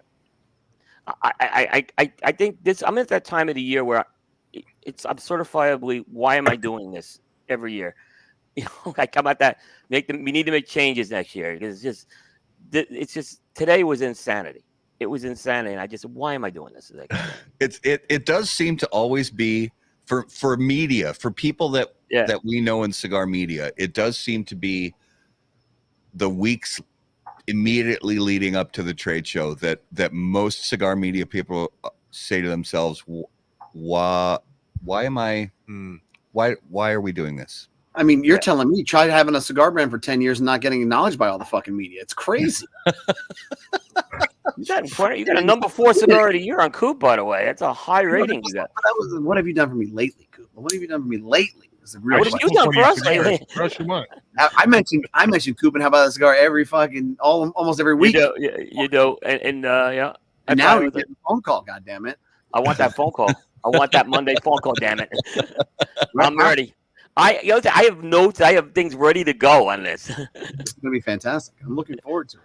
Well, just about the whole after hours thing, I'm gonna refresh everybody right now that I have a very positive outlook on it this year, and that is because in the past, you know, the host hotel when it was at the Venetian Expo Center, the host hotel, you know, being, you know, the Venetian, some people the Palazzo, but still sort of in that same compound, very centrally located, and also, like Coop said, that Bar Luca was it was, unless you got there basically 20 minutes before the trade show floor closed, you were not going to get a seat. And if you wanted a seat, you were going to have to pay for it. And it was just it was just too uncomfortable and too crowded.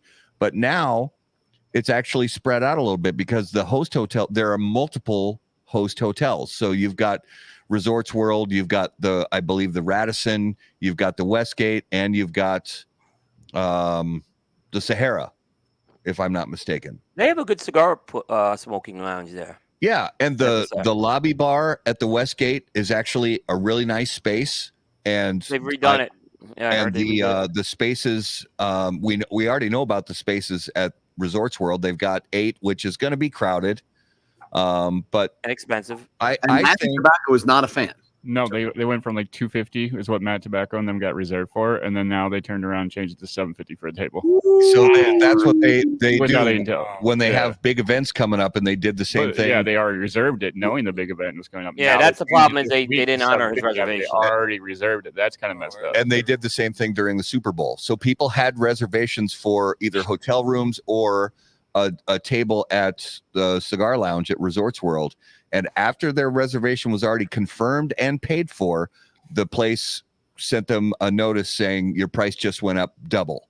Yeah. Vegas is notorious for that. And they can do that. They really, it's like, what are you going to do? You can bitch and complain until you're blue in the face. Right. It is what it is. Mm-hmm. But I appreciate the fact that so I think you're going to have sort of conglomerations of people at each of those spaces. So you're going to have people at the Sahara, you're going to have people at the Westgate, you're going to have people at Resorts World, and so on and so forth.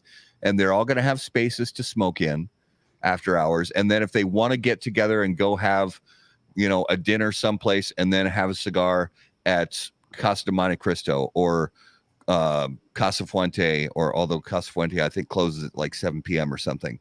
But there are spaces to do it. So I actually think we're going to see less of the absolutely massive crowds like we used to see at Bar Luca, and there'll be a little more breathing room. So I think that's a really good thing. Tony brings up a good point. Do they have enough bourbon in Vegas for Meta? I mean, interesting. I don't know, because I'm giving them Agita as is. So when I am at social events, I stick to clear liquors. Oh.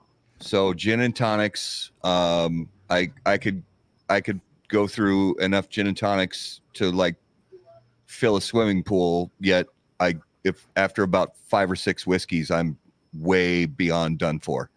So if it's brown liquor, I can't go very late into the night. If it's clear liquor, brownie's down. If it's brown, I'm down. So yeah, gin and tonics, that is the key to staying alert and festive during after hours events. Stick to clear liquors and you'll be a lot happier. Or just drink water, honestly. I have a question. I don't know if you're going to ask this or not. But it's okay. So realistically, we're going to all assume, I would assume that we're thinking that this is going to be a busy PCA, right? The way that they moved it to March, the way that the way that we're seeing how TPA got crushed a little bit, that whole scenario, I would assume that this is going to be busy, right? If you look at the list, there's about 1,400 badges that have already been like sold or whatever, and on average there's about 3 retailers per badge, or three people per each thing. I'm just spitballing an average number. That puts you at about 450 real buyers at PCA. Is that number enough for your mid-level boutiques that are trying to grow?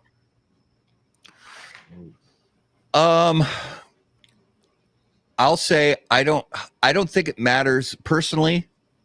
I don't think it matters from one year to the next when it comes to mid-level boutiques, as far as how many people are there during the 3 days of the trade show. Okay. I think it matters what those mid-level boutiques do the rest of the year, specifically on social media. Well, so let's remove the mid-level boutiques. Is it worth any brand to be there? Like, I mean, the big guys are going to have those sales regardless, right? Yes. So, some of your small guys are going to have those sales regardless. Are you actually going to obtain 5% of that number of new retailers? Or, I mean, is that a logical number? Like, what do you think is actually possible for any brand, no matter their size, to obtain with 450 retailers coming to the spot? Well, go ahead. Well, with the boutique cigar companies, I would think you're going to start building relationships with people that are there, rather than maybe not get an order or have them spend a bunch of money there. But you start building that relationship. You start building, hey, smoke this, take a couple back to your people. Then next month when you recover a little bit, give me a call, Mike. I want to have all your stuff in my shop. I think that's where you got to go with that if you're a small boutique company. So filled with so much hope, Raul. So much hope. Well, and I'll say this too, and I'm not saying one way or another that this is like, okay. I'm just gonna say it. So if you learn from the examples of companies in the past who've had massive success with getting their name to grow quickly, these companies have put money behind that growth. And the companies that have been really effective at that growth, especially in the social media space, they do it by relying on other people's social media space, not just their own. And I'm not saying this as, I'm going to throw this up here just because this is, and this is all tongue in cheek. This is a joke. But this is what we talk about. People, we joke about I only go to the trade show for free samples. That's why we go. Where are the free samples at? And that's right, Coop. That's why we go. And so many people joke, oh, that's the only reason, media goes to the trade shows for free samples. I don't need the cigars to go to the trade show. But the cigar companies, if you look at what Drew Estate did, if you look at what other companies have done, when they put money behind connections with cigar media, podcasts, bloggers, Instagrammers, so on and so forth, they not only then are relying on their own social media, they're then putting resources behind other people's social media. And it's been proven, and again, I'm not saying right or wrong, I'm just saying, look, the proof is in the pudding. When some of these companies have put money and resources and time into building relationships with new cigar media, their brands reach a lot more eyes than if they just go to the trade show and set up their booth and talk to whatever retailers happen to walk by and stop, and then maybe have a few conversations at the bar later that night. True. I mean, you're kind of arguing an aspect that I'm kind of bringing up, yeah. It's just a random question. I mean, I'm going to go support PCA regardless, right? Yes. Whether I get kicked in the teeth or not, I believe that that's solely on me, right? But you are kind of arguing the opposite, because you just used Drew Estate as an example, and they pulled out a PCA. And then what did they do? They leveraged hard on media outlets and all these other things. So like, they don't necessarily have to be there, right? Yeah, I'll say that. And again, this goes back to that whole behind the curtain thing. And I'm saying I'm speculating on what I'm about to say, because I wasn't I didn't participate in these conversations or these meetings, but I don't believe that Drew Estate pulled out of PCA. I believe that Swisher International pulled out of PCA. And but like it or not, there's a difference. Okay. I don't think Drew Estate necessarily wanted to step away from being a part of the PCA trade show, but I could be wrong about that. Again, I'm speculating. But Drew Estate had these relationships and built these relationships with bloggers and podcasters before Swisher was even a part of the equation. Right. Mike. Yeah, go ahead. You done? Mike, do you think that having the 3 of the 4 big boys coming back to PCA will hurt boutique cigar companies? No, not at all. No? Okay. I don't think that. No, there's 2 different consumers. Losing the half day does hurt the smaller companies. I'm going to tell you that straight out. No. It's definitely going to hurt some of the smaller companies who a lot of them we want to have time to get intros to. Oh, as far as media exposure for. Yeah. The half day, that half day is way more important for interviews and media coverage, and we just sales necessarily. But we, as media, like our team, we totally understand why that half day was nuked. It was embarrassingly empty. We good decision by the PCA. Yes. We have to just adjust. They gave us an extra hour, they're trying to work with us. We'll see how that works. So, but yeah, you get in for free now, right, Coop? Because that's fake news. I had to pay $600 for my team. Damn. Because what they did is they didn't give media for free. They gave the media outlets 2 free badges. And I have 6 people. I have 6 people this year. Yeah, so we had to pay the $150 for the third badge. So it didn't and look, I appreciate what they did. They should have just said it was a restructuring of the media passes. It wasn't media's getting it for free. I paid $600.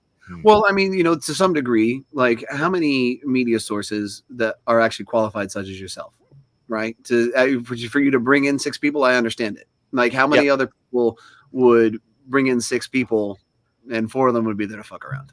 Oh, great. So, I have no problem. I'm not complaining about it. I have no problem with it. It's just it was not free. That's what I wanted you to say. Yeah, this was a previous issue that you've addressed in the past, and and it looked like they were putting forth an effort, and I can see that that effort has been matched to some degree. Yeah, but there's definitely, maybe there should be some exceptions I mean, to the cigar media icon that you are, you should be able to bring. Well, my question to the PCA was, why don't I just get my team badges from company XYZ? Why am I paying? And by the way, when I get badges from company XYZ, I could be on the show floor on setup day. And I think that might have triggered a lot of conversation in the PCA when I said that last year. Hey, at least they're being receptive and they're trying to make things. They are. I have no. That's why I haven't made a big issue of this for a lot of reasons, because I think they made some good decisions here. Honestly, and Coop can speak to this too. The changes, the positive changes I've seen from the PCA and the way they deal with media from my time back 2016, 17, and 18 when I was with Blind Man's Puff, it was brutal. I mean, I remember waiting in line and seeing Emmett from Blind Man's Puff have an argument with somebody from PCA who's, to best of my knowledge, not even with the organization anymore, about the most ridiculous. I was like, this person who used to be part of this organization was having this argument with Emmett about the most childish, moronic thing. And I was like, I can't believe I flew all the way to Las Vegas for this. This is moronic. It's ridiculous. And record things I should have recorded it, and things have turned out so drastically. Really since well. The first couple trade shows I went to in 16 and 17 and since, honestly, so much credit to Scott Pierce and other people who have joined the organization since then, that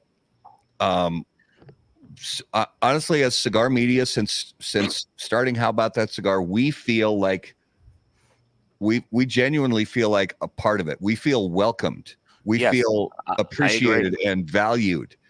And not that that's why we do it, but it is nice. It is a nice bonus to actually feel like, hey, we're glad you're here. To feel valued.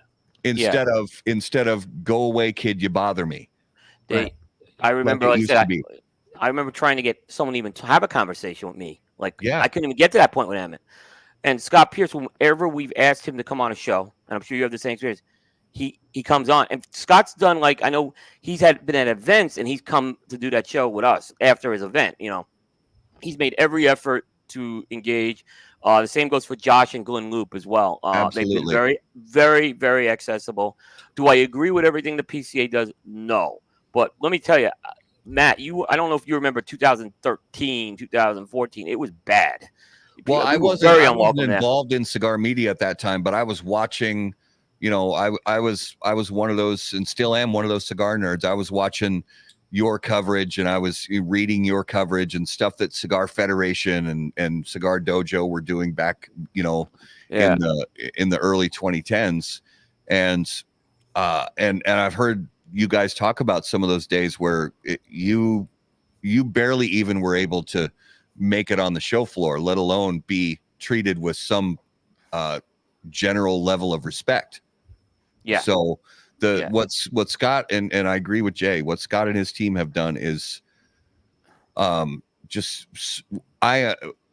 cigar media, we are so unbelievably grateful for the way they have turned around their relationships with us. Absolutely. And it means the world to us.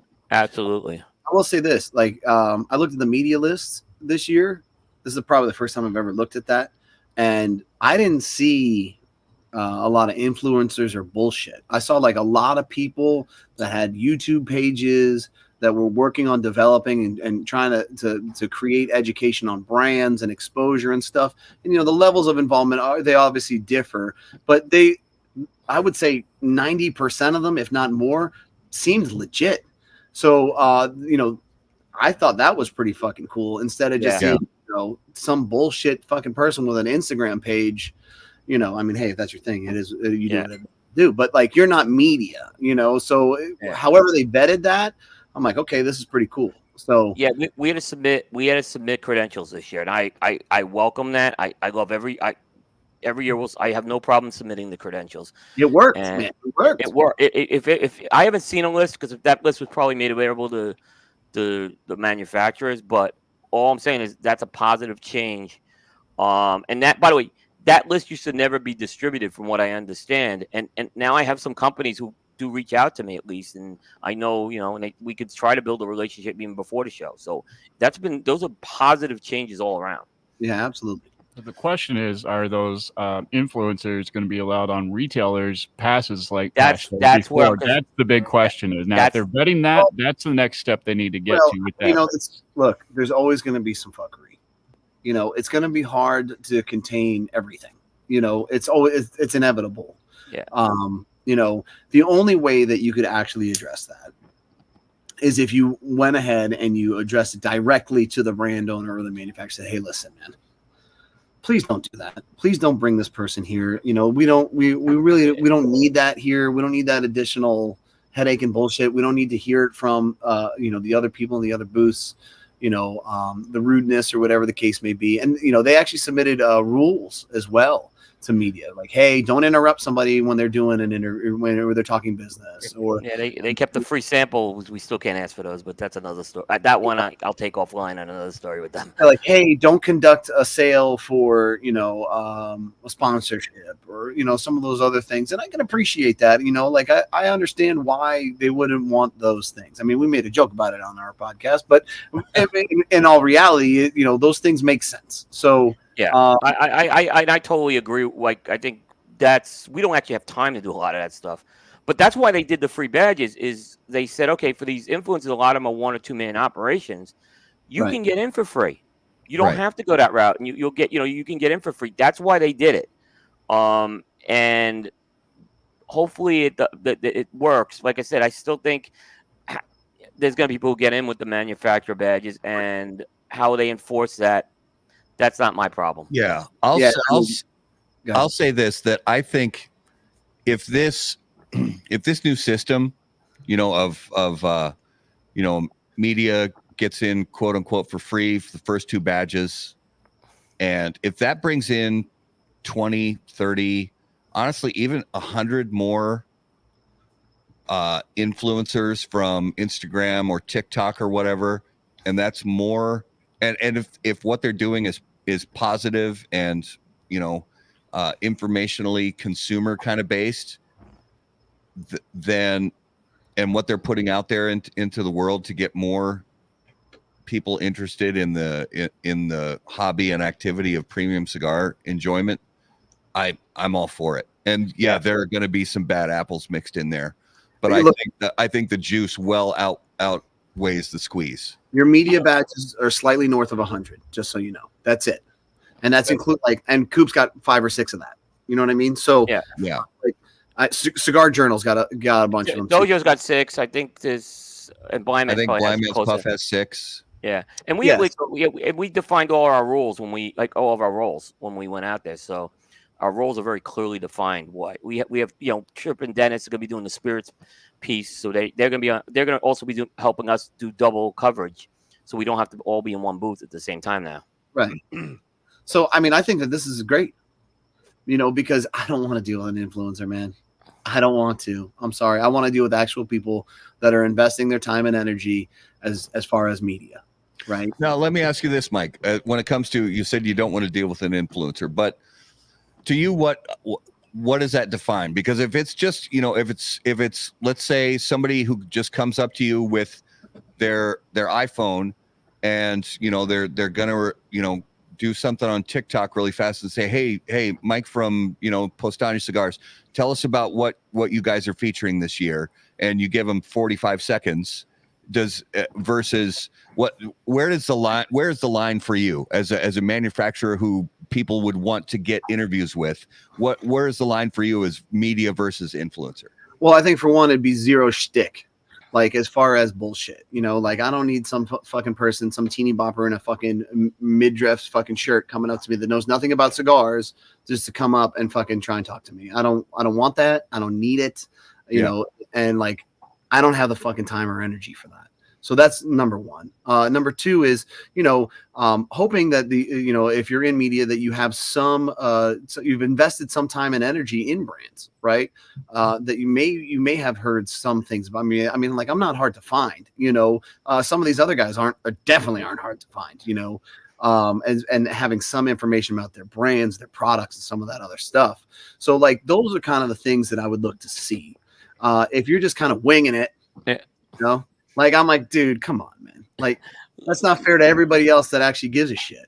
So, you know, let's keep the bullshit to a medium, right? Yeah. Like that's where I kind of see the difference. You know, an example. Brittany. Like, are you messaging somebody? I don't think that's normal in a relationship. TV's on. If it is, like, I don't want that Let's. What are we watching? 90 Day Fiance. Oh, all right. My wife watches that show. I've never seen it. I've not checked it out. Yeah, I got to check it You've out. been on this Love Is Blind kick. My wife, good. I can't watch stuff like that. I can't do it. Stressful. No, I would never. All right, so yeah, go ahead if you got something. Yeah, I was going to bring up the Big Four. Yes. Is that what you're going to bring up? Yeah. All right. What do you guys think about the 3 of the 4 coming back? Who's got the which of those? Can I add that part? Yeah, go ahead. Which of the Big Four do you think of the big 3 that's returned? So we got Altadis, we got General Cigar as like the entirety of General Cigar, and Drew Estate. Which of those 3 do you think has the most to gain by being back at the PCA trade show? You asking me? We'll start with Coop on this one. Well, Sorry, Altadis came back. Altadis came back last year, so. But Ford Altadis was back in in sort of like General Cigar, sort of in part they were back. Yeah, so now they're bringing the General brands. Yeah. I think it's General by far. Because they have a lot of brands, and this is a great chance to get a lot of traction and exposure for those brands, and they're reaching out to media people for appointments. So I think Drew Estate's really well established with their channels already with the media. Yeah. Altadis, I think, has a little more work to do with that. And I think you'll see a little more work with that this year. They have a new marketing team in there this year. So I think that's going to help. But I still think that General's got the most to gain because they're going to unveil everything at the show pretty much. They don't do a lot of pre-announcement, maybe a couple of things they throw out there. So I think it's going to be General. Okay. Me personally, I feel like it's just more based on an image thing. You know, when you're not involved in PCA, and at least you're an invested retailer, it's a bad look, man. It's a bad fucking look. It's like, I don't think that it really helps per se as far as overall sales, other than the fact that it gives you a better image in the industry. Like, hey, we're invested in supporting this. We believe in it. We believe in fighting the good fight, and we want to kind of, stand shoulder to shoulder with everybody. So I think that that's the more important thing. It's just the overall look, the aesthetics of things. So, it depends on, as far as a retail's way of sales and stuff. I don't think that it makes a huge difference. I mean, General and those brands, they have their little, space in my humidor. I can't really see it aggressively expanding at this point. Now, okay. I'm a little further established, but they're not going to lose space either by showing up. Right. Whereas if they didn't show up, I'm like, fuck these guys. I see that. I can see that. That's a good point. Jay's got a great question. Which manufacturer will lose the most media coverage with only 3 days of the show? That's a great question. Jay, I'm really jealous and angry that I didn't think of that question myself. No, kudos to you for a great question. Jay's got his finger on the pulse. He does. Absolutely. Shit that he says, I'm just like, God damn, man, he knows what's going on. Without question. So yeah, that's a damn good question. That's a really, I'm thinking about that one. Yeah. That's a really tough one to answer. I mean, I guess the number one thing that comes to mind is, and we've seen this in past years, there were companies that packed up at the end of day 3 before, and they literally were not on the show floor. They even left their shit behind. They left behind their ashtrays and and all that stuff on that final half day. Should I mention names? I guess. Do it. Freud Freud was not there for the half day last year, but they have been like not media friendly, and they generally, yeah. But it's not the Orgasmo coming up now. Yeah.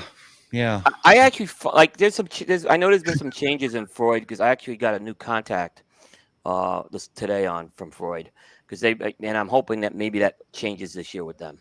Were they microdosing to come up with that name? I mean, what the fuck? It's very creative. Orgasmo. It's very creative. I'd say I think the medium companies that aren't media friendly, like there's certain booths of some of these companies that media doesn't go to because they don't know people there. And a lot of times when you had the 3.5 days, you take the shot at going in there to try to, introduce yourself. And we've had success with that over the years. Like two companies, Oliva and Ashton, we've had great success we worked that. So now we know we can go there. But a lot of media companies who haven't been covering those brands, they're probably not going to have the time to do that now because they have brands that are supporting them and brands they're familiar with, which is human nature. So I think the medium companies may have the most to lose with this. Well, and that's actually a really good point, Coop, because there are cigar brands that we haven't really necessarily covered in the past, specifically trade show coverage, and those brands, they only have so many brand ambassadors and salespeople and sort of their quote unquote face of the company. Yeah. And they don't, there's only so much time at the trade show, and they don't necessarily have time to do an interview with every single media outfit that shows up at the trade show. So there are times you're going to show up at a booth and they're going to say, you know what, guys, I'm really sorry. We don't have time. Yeah. And I'm, am I disappointed by it? Yeah. Do I think it would be better? They'd be better off, just giving us literally 7 minutes. Yeah. I think they would be better off giving us 7 minutes, but it's not my time to give. It's theirs. It's their decision. Yeah, I mean, I know, like I said, Oliva was a really good example. They want to work with media, and we've gone there and we worked some connections to get to the people we needed to get to, and they even recognize they now do have a media person, by the way, which is good. But I mean, we had to work those. We worked through our reps and things like that to kind of get help, and in most of these cases, we had really good experiences. Ashton is another one. We built that one through our rep as well, and Ashton's like, hey, come day 3. Day 3, I'm available for you guys whenever you guys want. And we went day 3, and it's worked out well for us the last 3 years. So, yeah. I can tell you two things. Like from looking at I'm a big believer, big proponent in kind of looking at the data and trying to get better every single year at this sort of thing. Just as a business owner, right? So for me, there's two things that occur. Number one, there are times where you can be sitting on your ass for 30 minutes doing nothing, right? And then all of a sudden it's open the floodgates. You have 4 retailers sitting in front of you, and then a media guy pops by, right? And it's just like, son of a bitch, So I've seen some of the other guys that are really good at this. And what I have done this year is I actually have people around me to try and navigate through the orders, and so that I'm always available for media this year, no matter what. And I'm hoping that it works out and it pays dividends. So we'll see what that looks like. And, because and I also try to set appointments, right? To say, hey, I want to designate a specific time for you to come in so we can talk about things. I mean, Coop, it took you over a week to commit. Thank you for eventually committing. We weren't doing any scheduling, Mike. That was the reason we had to see who was with the invites we had. If we start willy-nilly scheduling stuff, then we get conflicts, and we just wanted to make sure we didn't have conflicts. So that's why I warned you that it was going to take Mike, a couple you're small weeks. fry, Mike. You're small fry. I still am getting the invite. I still get to sign up for a meeting with Mike every day, so I still get the. Yeah. Dude, this week I'm turning it up too. You're going to get it's happening. So, Mike, you gotta buy a sponsorship on cigarcoop.com first. I'm totally kidding. That's a total joke. I'm just Mike's a great supporter of ours. I'll just say that, and he has been tremendous to us. He supports Bear and he supports Jukebox, and those are key brands for us, and we are grateful for that. Yeah. I love those guys. Yeah, and you know what? You're right. I got to earmark Coop as well. I got developing pallets now. I got HBTC. We have a good package deal. We'll talk to you. There we go. Love it. Yeah, because we're doing like Bear and I now are working a lot closer on packaging stuff. So yeah, we're trying to like make it worth it. Yeah. So is there and I'm gonna start with Coop on this because this is really kind of more, you know, around sort of media buzz, quote unquote. But is there a brand in particular, Coop, that you think after the trade show is said and done and the dust settles, that you think is going to have the most buzz around sort of the cigar social media community? It's still going to be Saka. You think so? Without question. The guy sold 1,800 Lanceros boxes. Like, that's what he told us the other night. I still think it's going to be Saka. There's just an appetite for him. He's got stuff too at the trade show. It's not like he's saying it's a weak year. He's still got more stuff than most people. So, you know, he talks to everyone in the media. He's going to get that attention. So he's going to get those impressions out there. I don't think he needs it, but he's going to get a big jump from that. So I think it's going to be Saka. The real cheesesteak segment on primetime. I like that. Mike Stevencabbage, sponsor of the real cheesesteak segment on primetime. That would be. I watch and listen already, but I would. We can make that happen. We can make that happen. Well, look, man. Yeah, Saka's good at marketing, dude. There's nobody that's close. There isn't. He just, I mean, he's selling Lanceros and I can't believe there's people taking pre-orders for Lanceros. Well, Jay and Smoke In are taking pre-orders for Lanceros. I'm like, how does anyone else do that? Let's not shortchange my boy Secreto, who just checked in, Mr. Ronnie, because he's Ronnie. You know? So, like, you know, hey, you know what? He's really good at marketing, man. He is. That guy, absolutely. So, you know, and like he's one of the dudes that I like. You try and listen and you learn and you try and adapt. The guy sits on the couch the entire fucking time and does nothing but take media interviews. Nothing. It's a genius move. Brilliant. It's brilliant. Yeah. And if you get him when he's grumpy, it's even better. Yeah. Honestly, it is. It is. It is. It's better. So on the flip side of that, oh no, we got plenty more. We got plenty more to go. We're gonna need some more cigars over here. I know. I got cigars. I just fired up. I'm at your disposal, guys. So whatever you need. I just fired up a Julius Caesar Toro, so I'll get more cigars for you guys. Yeah. So on the flip side of that last question is, you know, who do you think's, I don't know, I don't want to say in trouble, but you know, is there a company that, you know, maybe you think they better have a good trade show this year, or you know, more than other companies, quote unquote, need to have a good trade show? Oh, speaking of Saka, there's a Polpetta. So Coop, who do you is there anybody you can, you know, think of that, you know, they probably need to have a good showing this year? They might be in a little bit of troubled areas. I don't think they're in trouble per se, but I do think La Aurora needs to have a good trade show. You know, they've set up this whole U.S. operation. They have a really nice booth. They have really good products, but they need to make that. They need to get back in retail stores here. And last year, okay, it was their first. They just set up the company. This year, I think they need to really make some steps with the products they're releasing. I will say they're much better organized this year, so we've been in good contact with them. But I'm assuming, in the end, it's going to come down to sales, right? And I think La Aurora, when they made that move a few years ago so they set the website direct to consumer, I think it's hurt them. So they need to kind of get back and kind of earn back the trust of the retailers. I don't think they're there yet, but I think, you know, they're a massive, you know, they're a big operation. They're one of the, you know, oldest factory in the Dominican. They make a lot of cigars. So yeah, I think they need to have I think they need to have it. But I don't think they're in trouble per se, but they that U.S. operation has to take some steps forward this year. Okay. Huh. You know, I will say this because we haven't given them a plug yet.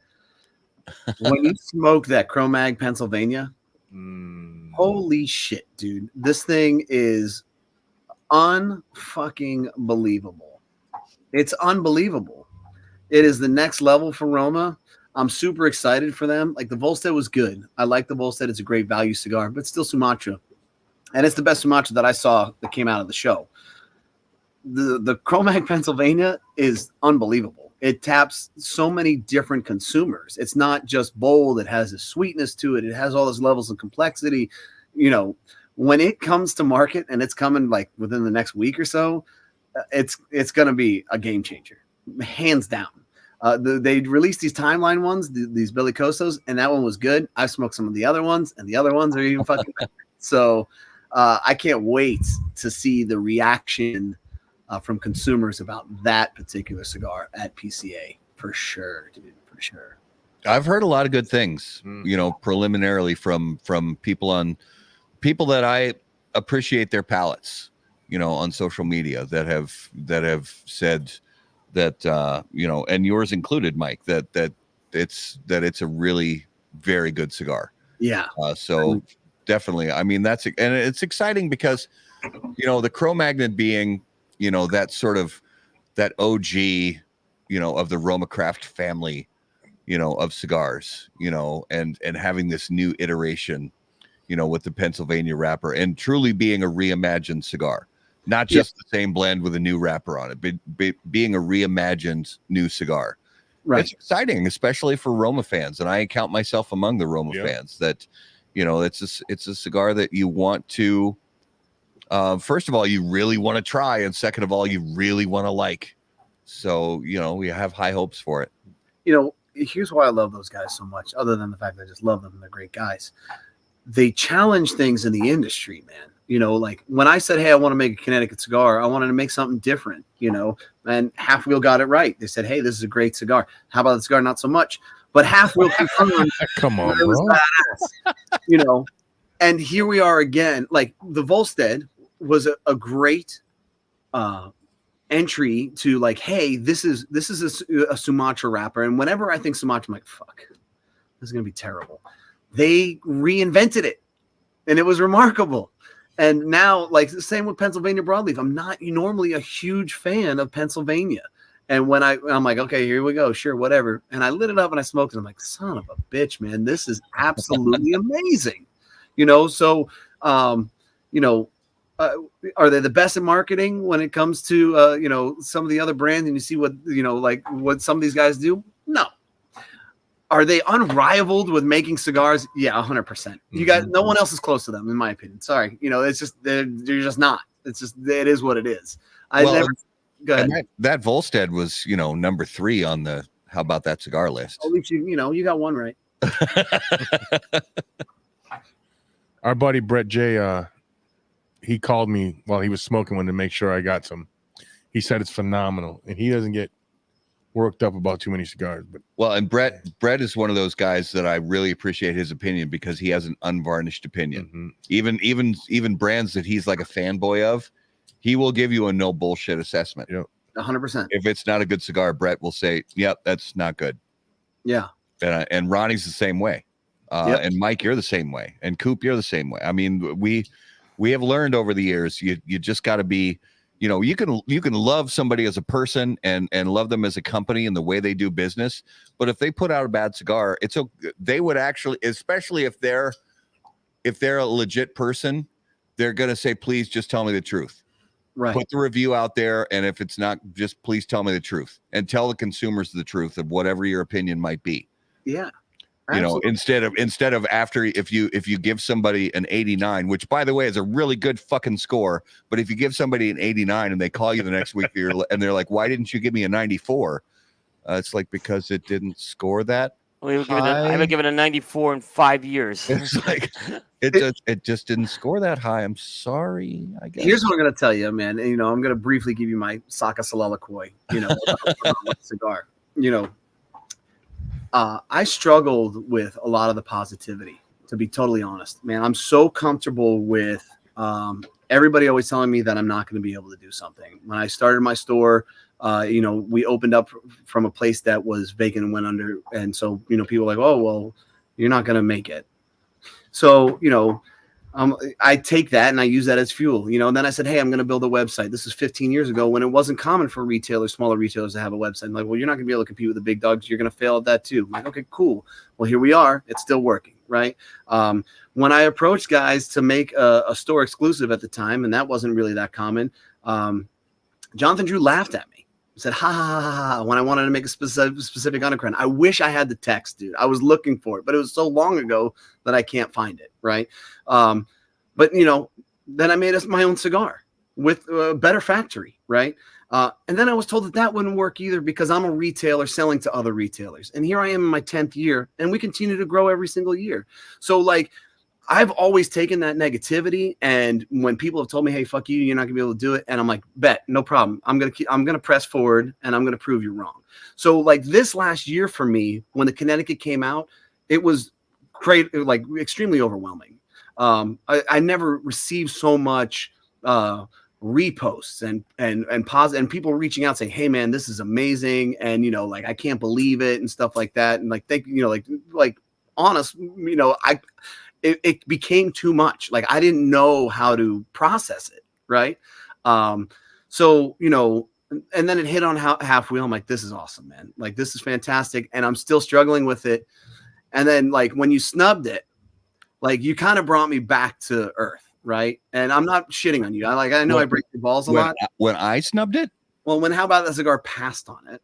It kind of it's okay. Look, you go ahead and say your piece. It just brought me back to reality. It brought me back to, hey, job's not done yet. You got more to do. You're on the right track, but you're not there yet.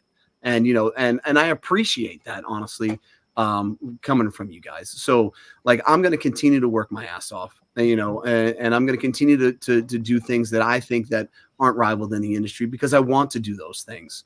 So, I appreciate you guys. I know that I break your balls, and I'm very grateful for you taking my ad that I gave to you and rolling with it, because a lot of the people are like, fuck that, I'm not doing this, but why you see, not? It's fun. Why it doesn't always have to be so stuffy. Let's have a good time. Right. But for the record, the cigar was not on our list because we didn't review the cigar, and that doesn't mean we're never going to review the cigar. But we will not put a cigar on the list that has not had a published review on our website. Yeah, we're the same way. So I will do a better job of making sure that you get the cigars to review. And listen, well, we have them. We just our schedules, us having day jobs and kids and families of our own, and we do the best we can, but we still love you. Of course, man. Mike, you're surrounded by champs this year. We'll be on that fucking list. Thank you. That cigar is fucking phenomenal. That cigar, spoiler alert, when the review for that does get because that cigar will be a published review on howaboutthatcigar.com. And spoiler alert, the score is going to be high because that cigar, they've all the ones of the SBC that I've tried, I've really enjoyed. I haven't had I didn't have the first one, but I've had all the ones since then. And this year's was ridiculously good. Well, I hope Skip's not watching because he blended this year. So, oh shit, we're gonna blow up his ego even more. I told you. But feel free to send us another 10 back. Oh, hey, it's all about the free. It's all about the free samples. That's all we're in this for. I'm just here for the samples, baby. We already reviewed it. I did. Okay, last thing before we get to Numero de los Muertos. Will Davidoff ever come back to the PCA trade show? Coop, you go first. Yes. When do you think they will? Because I have a date in mind, and I'm curious if we agree on that. 2026. Why? Why do you think 2026? I think it's time. I don't know if they'll get it done in 1 year, but I think there may be some things going on behind the scenes, maybe that may change that. Avo's got that new collaboration coming out with DJ Nice, so I think there's some things going on with that, where they could certainly bring Avo and Camacho back to this trade show. So I think it's time. I think the other three are back. I think I don't know if there's any conversations. I don't have any privy to that knowledge. I'm not saying I know any, but I think it's time. I think it's time. I think they can adjust. I think the trade show's now early in the year. I think they could pivot and adjust their model for it. Yeah. Yeah. Mike, do you think they'll ever come back? I think it's the right thing to do. I think it's the right image that you want to show. So I think that it's inevitable to do it. I don't know Davidoff well enough to assume when they would do it. I think that Coop obviously knows better than me in that realm. They don't even come to the shop, so they're not permitted. So I think that it's good for the industry. So bring it on for sure. So Jay says 2025 or 26, right after they spend $16 million on Cigar Hustler. Yeah. Hashtag life goals. Hashtag life goals. I think it's time. I think it's going to be. So here's and it's the total guess. So he went the other way. This year's PCA trade show, Las Vegas Convention Center. Next year, New Orleans in April, and I believe that they haven't officially said, but I'm pretty sure New Orleans is going to be 2 years. So I think New Orleans is also going to be 2026. I think 2027 is going to be back in Las Vegas again, and I think it's going to be a long-term run in Las Vegas. And there's a lot of reasons, and we have the show's long enough already. There's a lot of reasons why I think it's going to be back in Las Vegas, and why I think it's going to be a long-term run back in Las Vegas. And yes, I think it's a good thing. But I think that's when Davidoff is going to come back, is in 2027. If they come back sooner, I'm all for it, because I think everybody should be at the trade show. And I know it's expensive, and I know whether you're setting up a booth for your brand or you're going there as a retailer to buy cigars, I know it's expensive, but I think everybody should go. And I think it's important for brand recognition, relationships, sales, networking, all that stuff. I think it's important. I think everybody should go. But I think Davidoff may be when it comes back to Las Vegas, and there's a lot of logistical reasons why, but I think that's what's going to happen. So that's my take on it. Do you? No, not now. Forget it. None.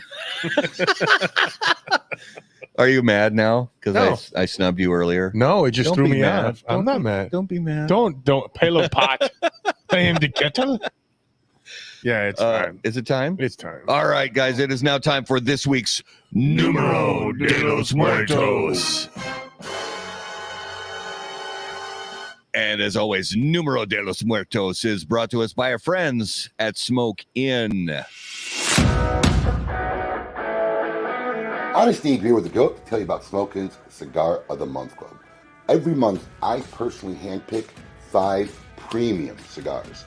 Another great feature is our Double Down Club. With a simple check mark, you can get double this great selections every month and save $10. Every month, there's a special discount code where if you like any of the selections, you can get them at a special discounted rate for our Cigar of the Month Club members. We've made it super simple. All you gotta do is log into your account. There's a little green button there. If it's green, you're active. You want to take a break, going out of town, simply hit the button and you'll deactivate your membership. We get the stuff out on the 28th of every month. Our membership bills on the 28th, and we get every member's package out on the 28th if it's a shipping day. All delivered to your door for $34.95. 5 great reasons on what makes Smoke Inn Cigar of the Month Club the best club out there. Check it out. Peace. All right, here we go. Numero de los Muertos, episode 238. We're following the trend that we've been doing for a while. Once again, the number is 1. 1. I know. These are this very odd, weird, stupid cause of death for some moron out there in the world. But you guys, Coop and Mike, along with our viewers and Justin and Raul, get to just try to break this down. What was the cause of death for this one poor soul? Annually. Were animals involved? Were animals involved? A bear in Poland got eaten. A man in Poland got eaten by a bear. Animals were not involved. A man in Poland got eaten by a bear. It was not that. Is it U.S. related? What was that, Mike? Is it U.S. related? This was in the United States. Yes. Slowly eaten by a manatee, David Floyd. Is it medical? Is it animals medical? were not involved. It was not medical. Modern era? Modern era, yes. Is it land or sea? Land. Is it beaten to death by a cell phone? No. Angelo, it was a man. Because men are stupid. Drinking involved. Drinking, it does not specify. But possible. It's usually, I mean, typically it's stuff this dumb. There's some kind of controlled substance involved. Is it weather related? It's not related to weather. A controlled substance is involved. No, a controlled substance is not involved that we're aware of. One person dies by this annually in the U.S. And it's not even one person dies annually by this in the U.S. It's just I have found one instance of this weird cause of death in history. In history? Yes. Oh, right. Then it's modern era. Modern era. Is it doing an activity? It was an activity. It was a recreational activity. Does it involve walking? No. Is it indoor or outdoor? Outdoor. Yeah. And no, it was not a chair tied to balloons. It was not a helium overdose. Glue was not involved. Vehicles? Vehicles were not involved. But is it a recreational game? Not a game, no. What about endorsing a check for $16 million? Endorsing a check for $16 million, no.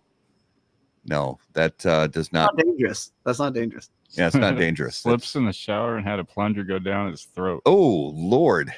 Kelly, what's up with you? No. It was outside. Neurogel involved? I don't even want to know what neurogel is. Okay. What about falling involved? Falling was involved, but it was a very specific kind of fall under a very specific set of circumstances. Not a plane part? No, vehicles were not involved. It was not the falling of a part of an airplane. So did the fall kill them? The fall did not kill them. Was it the sudden impact? Circumstances related to things that happened after the fall killed this person. So he bounced. Not exactly, no. Okay. Is it a freak accident? Yes, it was a freak accident. So it's a freak accident. Okay. Outside, no animals. It was not tripping over furniture. This was outdoors. Not falling out of a tree. It was not impaled by Legos. Not falling out of a tree. No.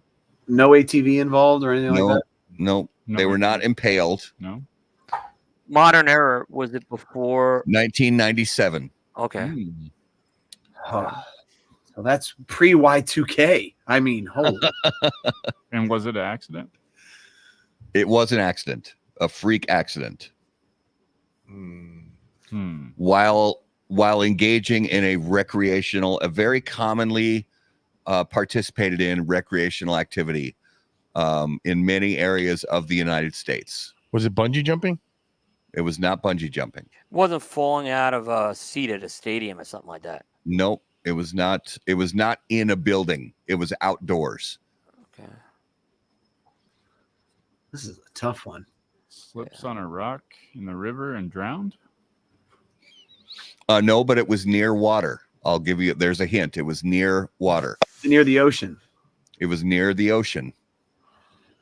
Were they surfing? They were not surfing. They were on land. Did they fall off a pier? Nope, they did not fall off a pier. Was quicksand involved? Quicksand was not involved, but sand was involved. Sand was involved. Falling out of a canoe on the sand. Nope, they did not fall out of a canoe onto the sand. Ooh, so were they buried? Buried alive in sand. Yes. Yes. So on August 7th, 1997, at a beach in Buxton, North Carolina, Daniel Jones decided to dig an 8-foot deep hole in the sand and sit in the bottom of the hole. Then the hole suddenly collapsed on him, trapping him underneath the sand. Several beachgoers attempted to dig him out, but it wasn't until heavy equipment was brought in that he was freed from the sand, by which time it was too late. Wow. I feel like that recently happened. Really sad because a girl. An 8-foot deep hole. I mean, if you're gonna dig a hole on the beach, you know, like, I mean, just deep enough to like bury one of your buddies that passed out drunk, you know, but leave it at that. You know, just bury him and make the mermaid pose around him and leave his head above. I got news for you, buddy. What's that? That recently happened here in Florida. Shut up. 2 months. Yeah, a little girl died. Oh, well, see, no, Numero de los Muertos is supposed to be quirky and funny. That's not cool, man. Now we're at 2. No, that's not cool. I don't like that. Little kids, yeah. I don't talk about that. Like an 8-year-old girl. Not cool. Buried in the that's really sad. See? Yeah. Numero de los Muertos is like quirky and, you know, quirky and fun. This is right. You didn't do your research. Well, no. And yeah, this was just one of those random websites that, you know, I spend time on from, you know, a couple times a week. This is North Carolina. This is Coop's neck of the woods. That's still about 6-7 hours from me. So yeah. Well, I suppose the coast is a little far from me. Yeah. All right, that was this week's Numero de los Muertos. All right, so it's time for the big reveal of the Spirit of Mystery, brought to you by Postania Cigars. Hey, can you read that one again? Read the whole? No, I'm not going to read the whole thing again, but it is brought to you by Postania Cigars, unranked by HBTC in 2023.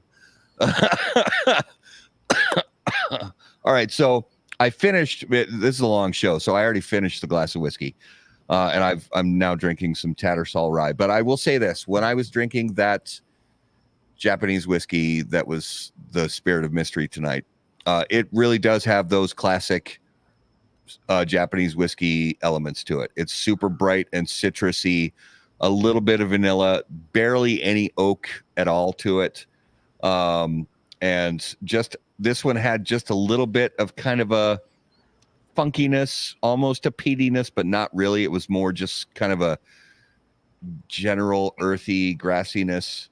But it was a nice, it seemed a little higher proof than the others I had. But it was still a nice Japanese whiskey. If I had to guess at all, I would say there's Hibiki. They make a 12-year and they make an 8-year, I think, also sort of in general release. Finally got one right. Shut up. Let's see it. Oh my gosh, I got one right. Show the screen. That is okay. Here we go. There, Hibiki.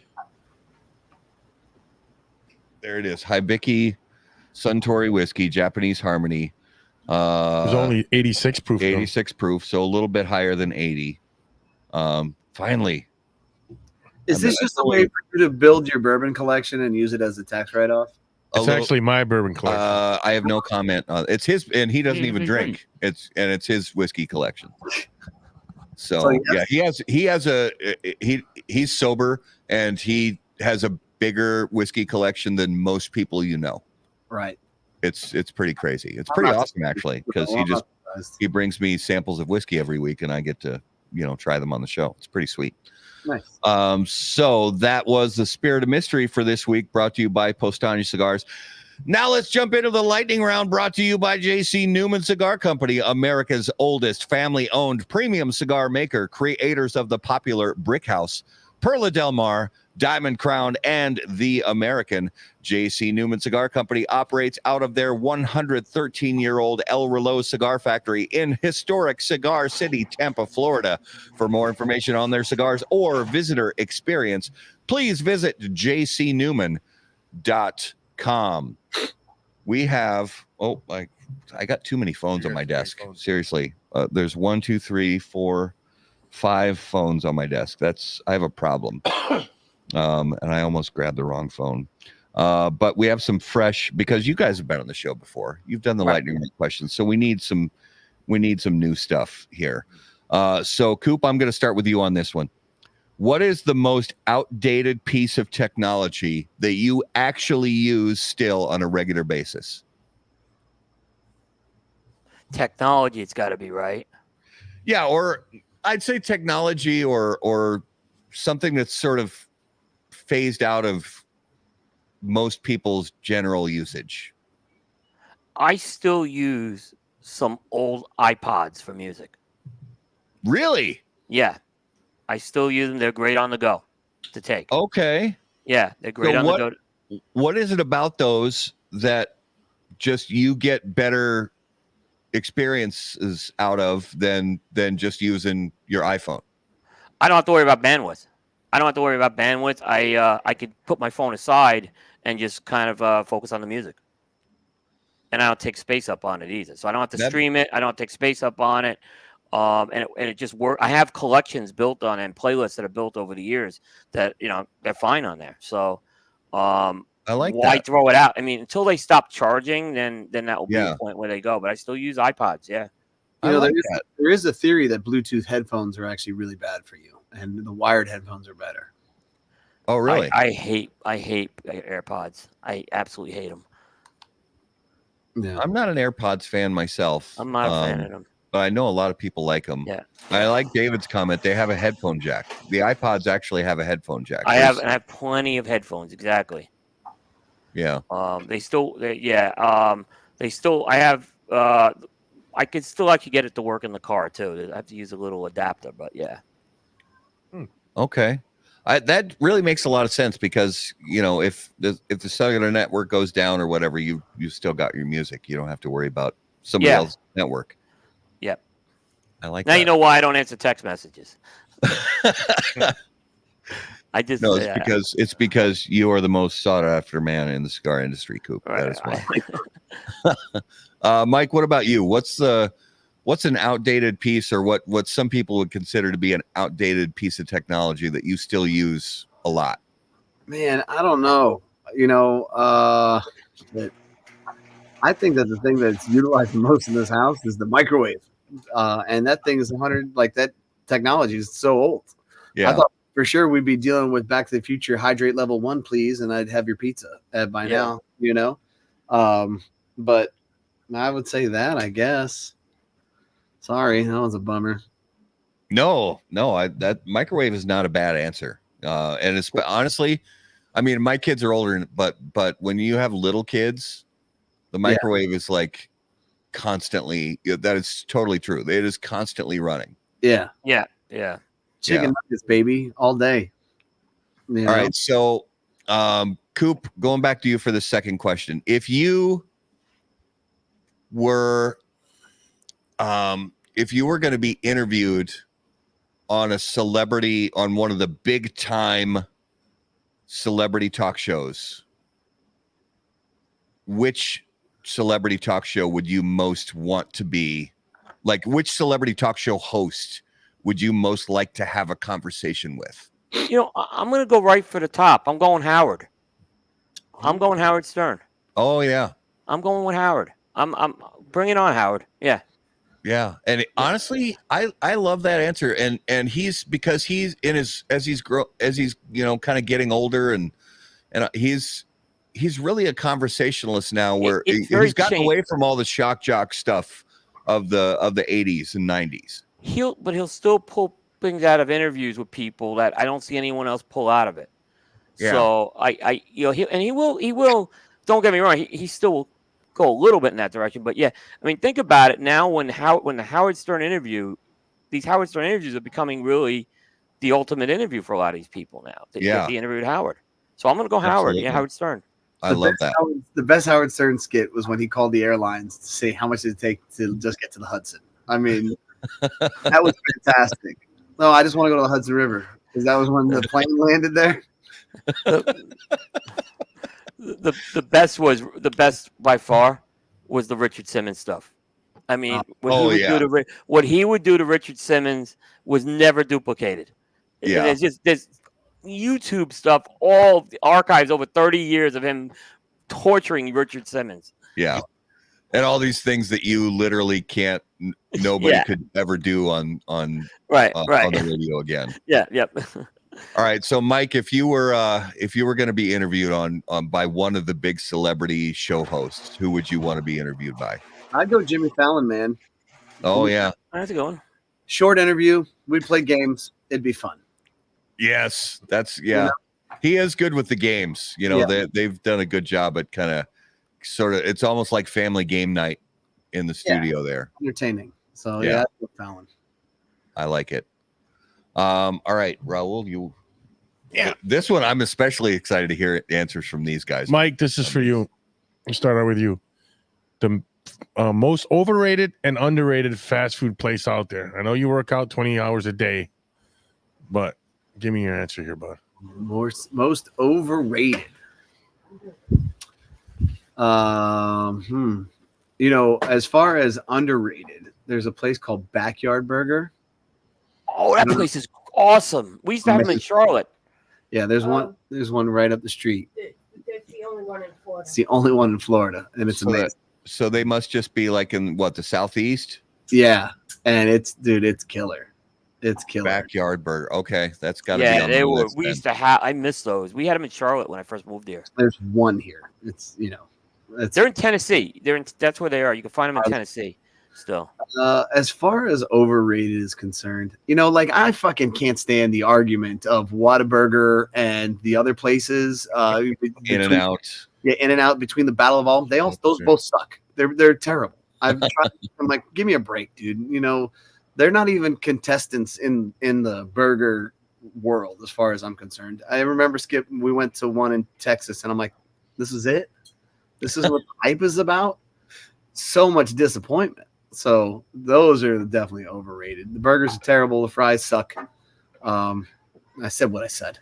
Hey, nothing wrong with that. Tell it like it is. Coop, same question for you, brother. The most overrated and underrated fast food place. The overrated, I think, is Cane's right now. I just don't get it.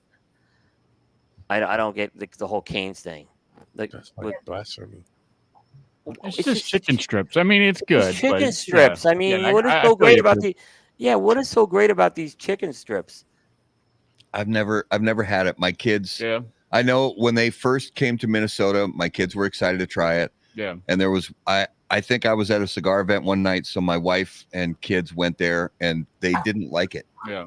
And I mean, this is when they were a little younger. These kids love, I mean, if you go to a restaurant, what are the kids going to order? They're going to order chicken strip. Right.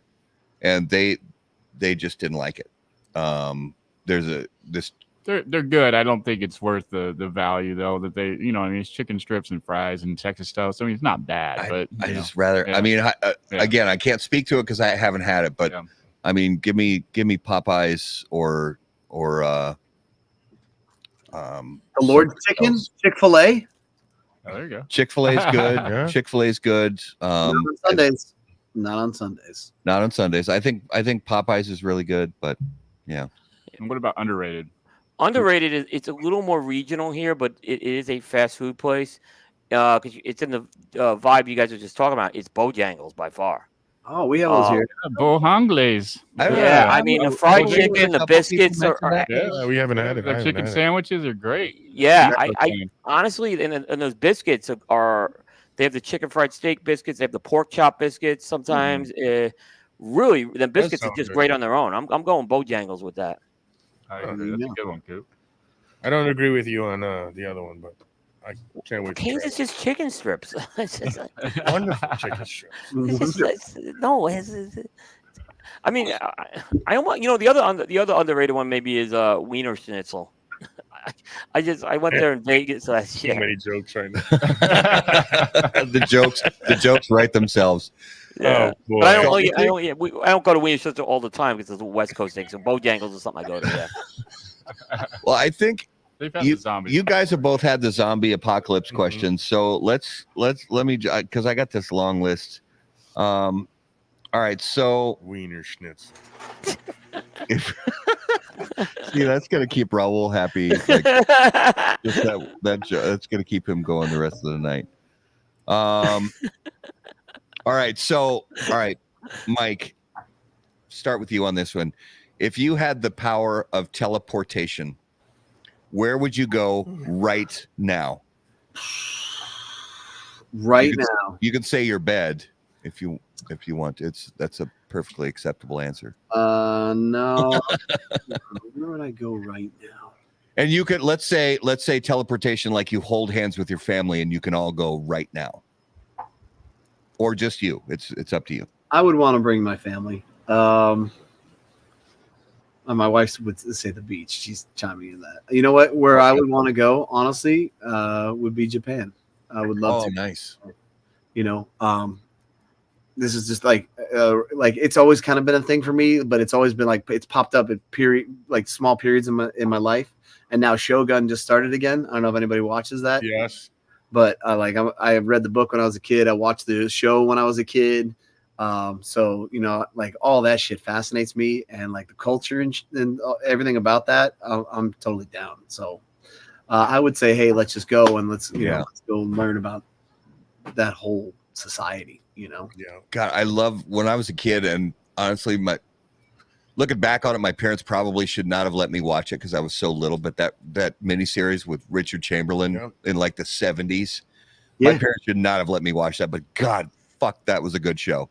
Amazing, dude. It was. I mean, like, you know, if you got to watch the new stuff. It's the same story. It's just modernized. So, it's pretty fascinating, dude, just to learn about the history of things, and like there's a lot of legitimacy behind it. So it's pretty remarkable, dude. It's pretty remarkable. Nice. They're a hell of a culture, man. Yeah. You like that lead actor in that? Yeah. He's got a little more grit than the original one, doesn't he? Yeah, you know, he kind of reminds me of I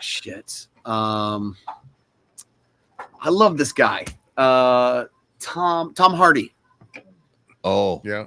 Oh, so he's probably good then. I think Tom Hardy's great. Mm-hmm. All right, so Coop, if you could teleport anywhere right now, where would you go? Buenos Aires, Argentina. Oh, it's a southern hemisphere city. It's a big city. I'm kind of really interested in it. You got the whole Pamplona thing out there in the plains. I really would like to experience that one day. I love that answer. Yeah. Just you or the family? I take the family. I don't know if they'd all want to go. So this is a new one. Brand new. What about you? Where would you go? Lightning round. All right, the family and all of us. The south of France, like the Mediterranean coast of France. Unbelievable there. I've never been to Europe. But yeah. So all the pictures I've seen, all the people I know that have traveled there, somewhere on the Mediterranean coast of France. Yeah. What about you, Justy? For me, I'd probably go somewhere like Bali or Indonesia or Thailand, somewhere I could surf and do other things. So yeah. Not Matt's garage. Not Matt's garage. Not my garage. I'm picking Morocco. Morocco. Oh man, great choice. Great choice. The food. Come on. It's just something I want to go. I've always wanted to go there. Absolutely. All right. So that was a lightning round. Let's jump into this week's Notable Smokable, brought to us by Don Doroteo Cigars, a brand with both purpose and passion, dedicated to creating change from within. By developing their own land, they're able to own the entire process throughout the life cycle of the plant. They methodically carry out each step, ensuring that the final product is of the finest quality. The new Salt of the Earth lines, Piedra Viva and Piedra Angular, are available now at Don Doroteo Retail Partners. Please visit dondoroteo.com to learn more. All right. So, notable smokables. You guys know how this works. So, Mike, something you smoked recently that really stood out to you. Any brand, any time, anywhere. What stood out to you recently? I mean, I already mentioned it, unfortunately. Forgot about the segment, but it's definitely that Cro-Mag. The Pennsylvania is fucking unbelievable, man. It really is. So when they come out, get your hands on them, dude. They, super impressed with that blend for sure. Nice. Coop, what's something that's notable to you recently? Yeah, I got one of these back from Pro Cigar, and apparently it's getting re-released this year. So we got a chance to smoke it. It's the Davidoff Maduro. That's getting re-released. It's being re-released. That's what they told us. Nice. That's why it was in the sampling. It was really good. I mean, they do a nice Maduro. I haven't smoked a Davidoff Maduro probably in about 10 years, but it was really good. It wasn't a heavy, full Maduro, but it was very flavorful. It was a larger ring. I want to say it was like a 56. I don't remember what the size was exactly, but it was a thicker ring, but it was really good. Okay. Very nice. That's fine. Justin, what's notable for you this week? I'm going to go with last week's. Was it the EP Krill Encore Black? Oh, the Encore Black. Yeah. I want to try another one of those. Yeah. I did smoke that too recently. And I bought a box of them. Yeah. Nice cigar. Yeah. Very nice cigar. Yeah. The first one I had, the drawer was a little loose, but the second one was fine, and the third one was good. So I ended up buying a box. Yeah. Oh, nice. Yeah. Very nice. I like that, sir. I am going to go with another Roma Craft. Oh, okay. Black Irish. Oh, you had one. I had one yesterday. Oh, nice. So good. Nice. They're so good. Oh, yeah. Yeah. So my notable this week is, honestly, it's a cigar I don't think I've smoked in 4 or 5 years. And, going through the drawers in the humidor, I was like, holy shit, I still have one of these, 1502 Emerald in the torpedo size. Great cigar. And my gosh. I mean, we were talking about the Lancero in a lot of the 1502 stuff. Yep. So a few days ago, I saw that and said, yep, I'm definitely smoking this, man. And it's got age on it. So that, definitely doesn't hurt, but man, that cigar was really nice. So that was my notable this. And yes, 1502, Miguel, Global Premium Cigars, definitely still around. Yeah, definitely. They're at the show to share. They'll be at the show to share. They'll be at the show, and we'll definitely, talk to them while we're there. And definitely still putting out some good products. Yes. Yep. All right. So coming attractions, brought to us by Hoagland Insurance. They are excited to serve and educate any new customers and give existing customers a refresher. Whether it's a business policy, auto insurance, home policy, or life insurance, if you're currently insured or just looking for a quote, Tony Hoagland and his team would love to create a personal price plan just for you. Mention How About That Cigar when you make your first appointment, and Tony will have a free cigar just for you. For more information, please call 763-421-4900 or visit ChamplinInsurance.com. All right, coming attractions. Man, I did not see that one coming. You didn't see that coming? An insurance company? Wow. That's one of the best ads. I got to give free cigar. You get a free cigar. Just go back. Yeah. Outside of the box. And it happens to be a Roma Craft Volstead. Is that that's the free cigar? There you go, a Roma Craft Volstead. I mean, come on. Boy, Tony. Come on. So next week, Monday night, which will be the 20 something. I don't even know at this point. Next Monday night, we will not have a show because we will be at the PCA trade show, covering all the wonderful things going on there. So be sure to keep posted to our social media and things like that so you can see what we have going on. But then on April 1st, we are going to have a very fun sort of unpacking of the PCA trade show. So we have an after the storm recap. This is the column before the storm.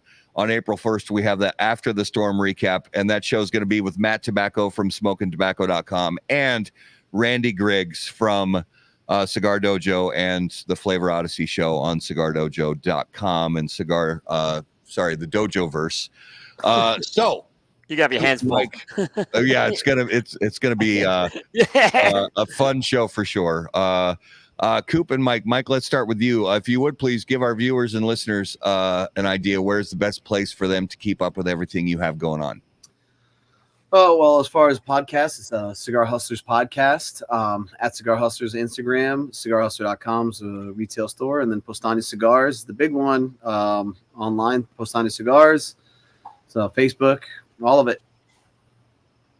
All right. Thank you for that. And Coop, if you would please let everybody know where they can keep up with what you have going on. And if you have anything special coming up aside from your fantastic PCA trade show coverage. Oh, thank you. Yeah, you can go to cigar-coop.com. That will take you to what we're now calling, the written content is now called Cigar Coop the magazine. That's what we gave it the name. The podcast, so you can catch up on that. You probably saw that we've added the Let's Get Pairing podcast in earlier this year. That's our pairing show with Trip and Dennis. All that content's going to be now accessible on Coop. We're still kind of working on that piece right now. This week, PCA coverage, but we have two big articles coming out. On Thursday, the team will give our top 5 picks of the show for cigars. Okay. So the whole team will go through that. Everyone picks the top 5, and we don't really. Everyone can just do what they want to do with that. And then on Friday, this one's just a Coop exercise because it's a longer article. I pick what's going to be that one company that's going to have the big trade show this year. Oh, nice. So nice. I've been doing that every year since 2018. So yeah, that will be that one on Friday. So those are the ones you'll want to stay tuned on that. I love it. Coop, how many times have you been right? I think most of them I've been right. In previous years, it used to be who was throwing the most products out there. Now it's not so much that just because things have changed. And now I'm trying to look at who may make a splash, who may be just doing something out of the box. So I have not finalized who that company. I have not finalized the company. And every year I've always had it finalized the week beforehand. I don't have it finalized this year. There's a lot of moving parts because some companies have not announced their stuff yet. Yeah. So. Understood. So yeah, I have to make the call. Wednesday, the article gets written. So at that point, it's over. Yeah. So. Yeah. Well, guys, I got to say, I really appreciate your time. I know this was a long show, but we had a lot to talk about tonight, and there were so many great thoughts that you guys shared with us, and we appreciate your perspectives and learning from you guys. So thank you so much for giving us your time this evening, both of you. Thanks for having us, man. Absolutely. We appreciate it. Yeah, absolutely. Always fun doing it with you guys. All right, guys, thank you so much for being on the show. For our viewers and listeners, guys, thank you for being the best part of How About That Cigar Live. We're so grateful to you for watching live on Facebook and YouTube and all the other places. Take just a minute, if you would, please. Click on the like and subscribe buttons. That means so much to us, so you won't miss anything we have going on, especially if you click on that notification bell. If you're listening after the fact on the audio podcast, thank you so much for making us part of that. Take a minute to subscribe on your favorite audio podcast platform so you never miss an episode. If you have questions for any of us, you can email us on the website, howaboutthatcigar.com. Be sure to follow us on all your favorite social media platforms at HBT Cigar. And of course, until we see you guys next time, as always, burn cigars, not bridges. Thanks, guys.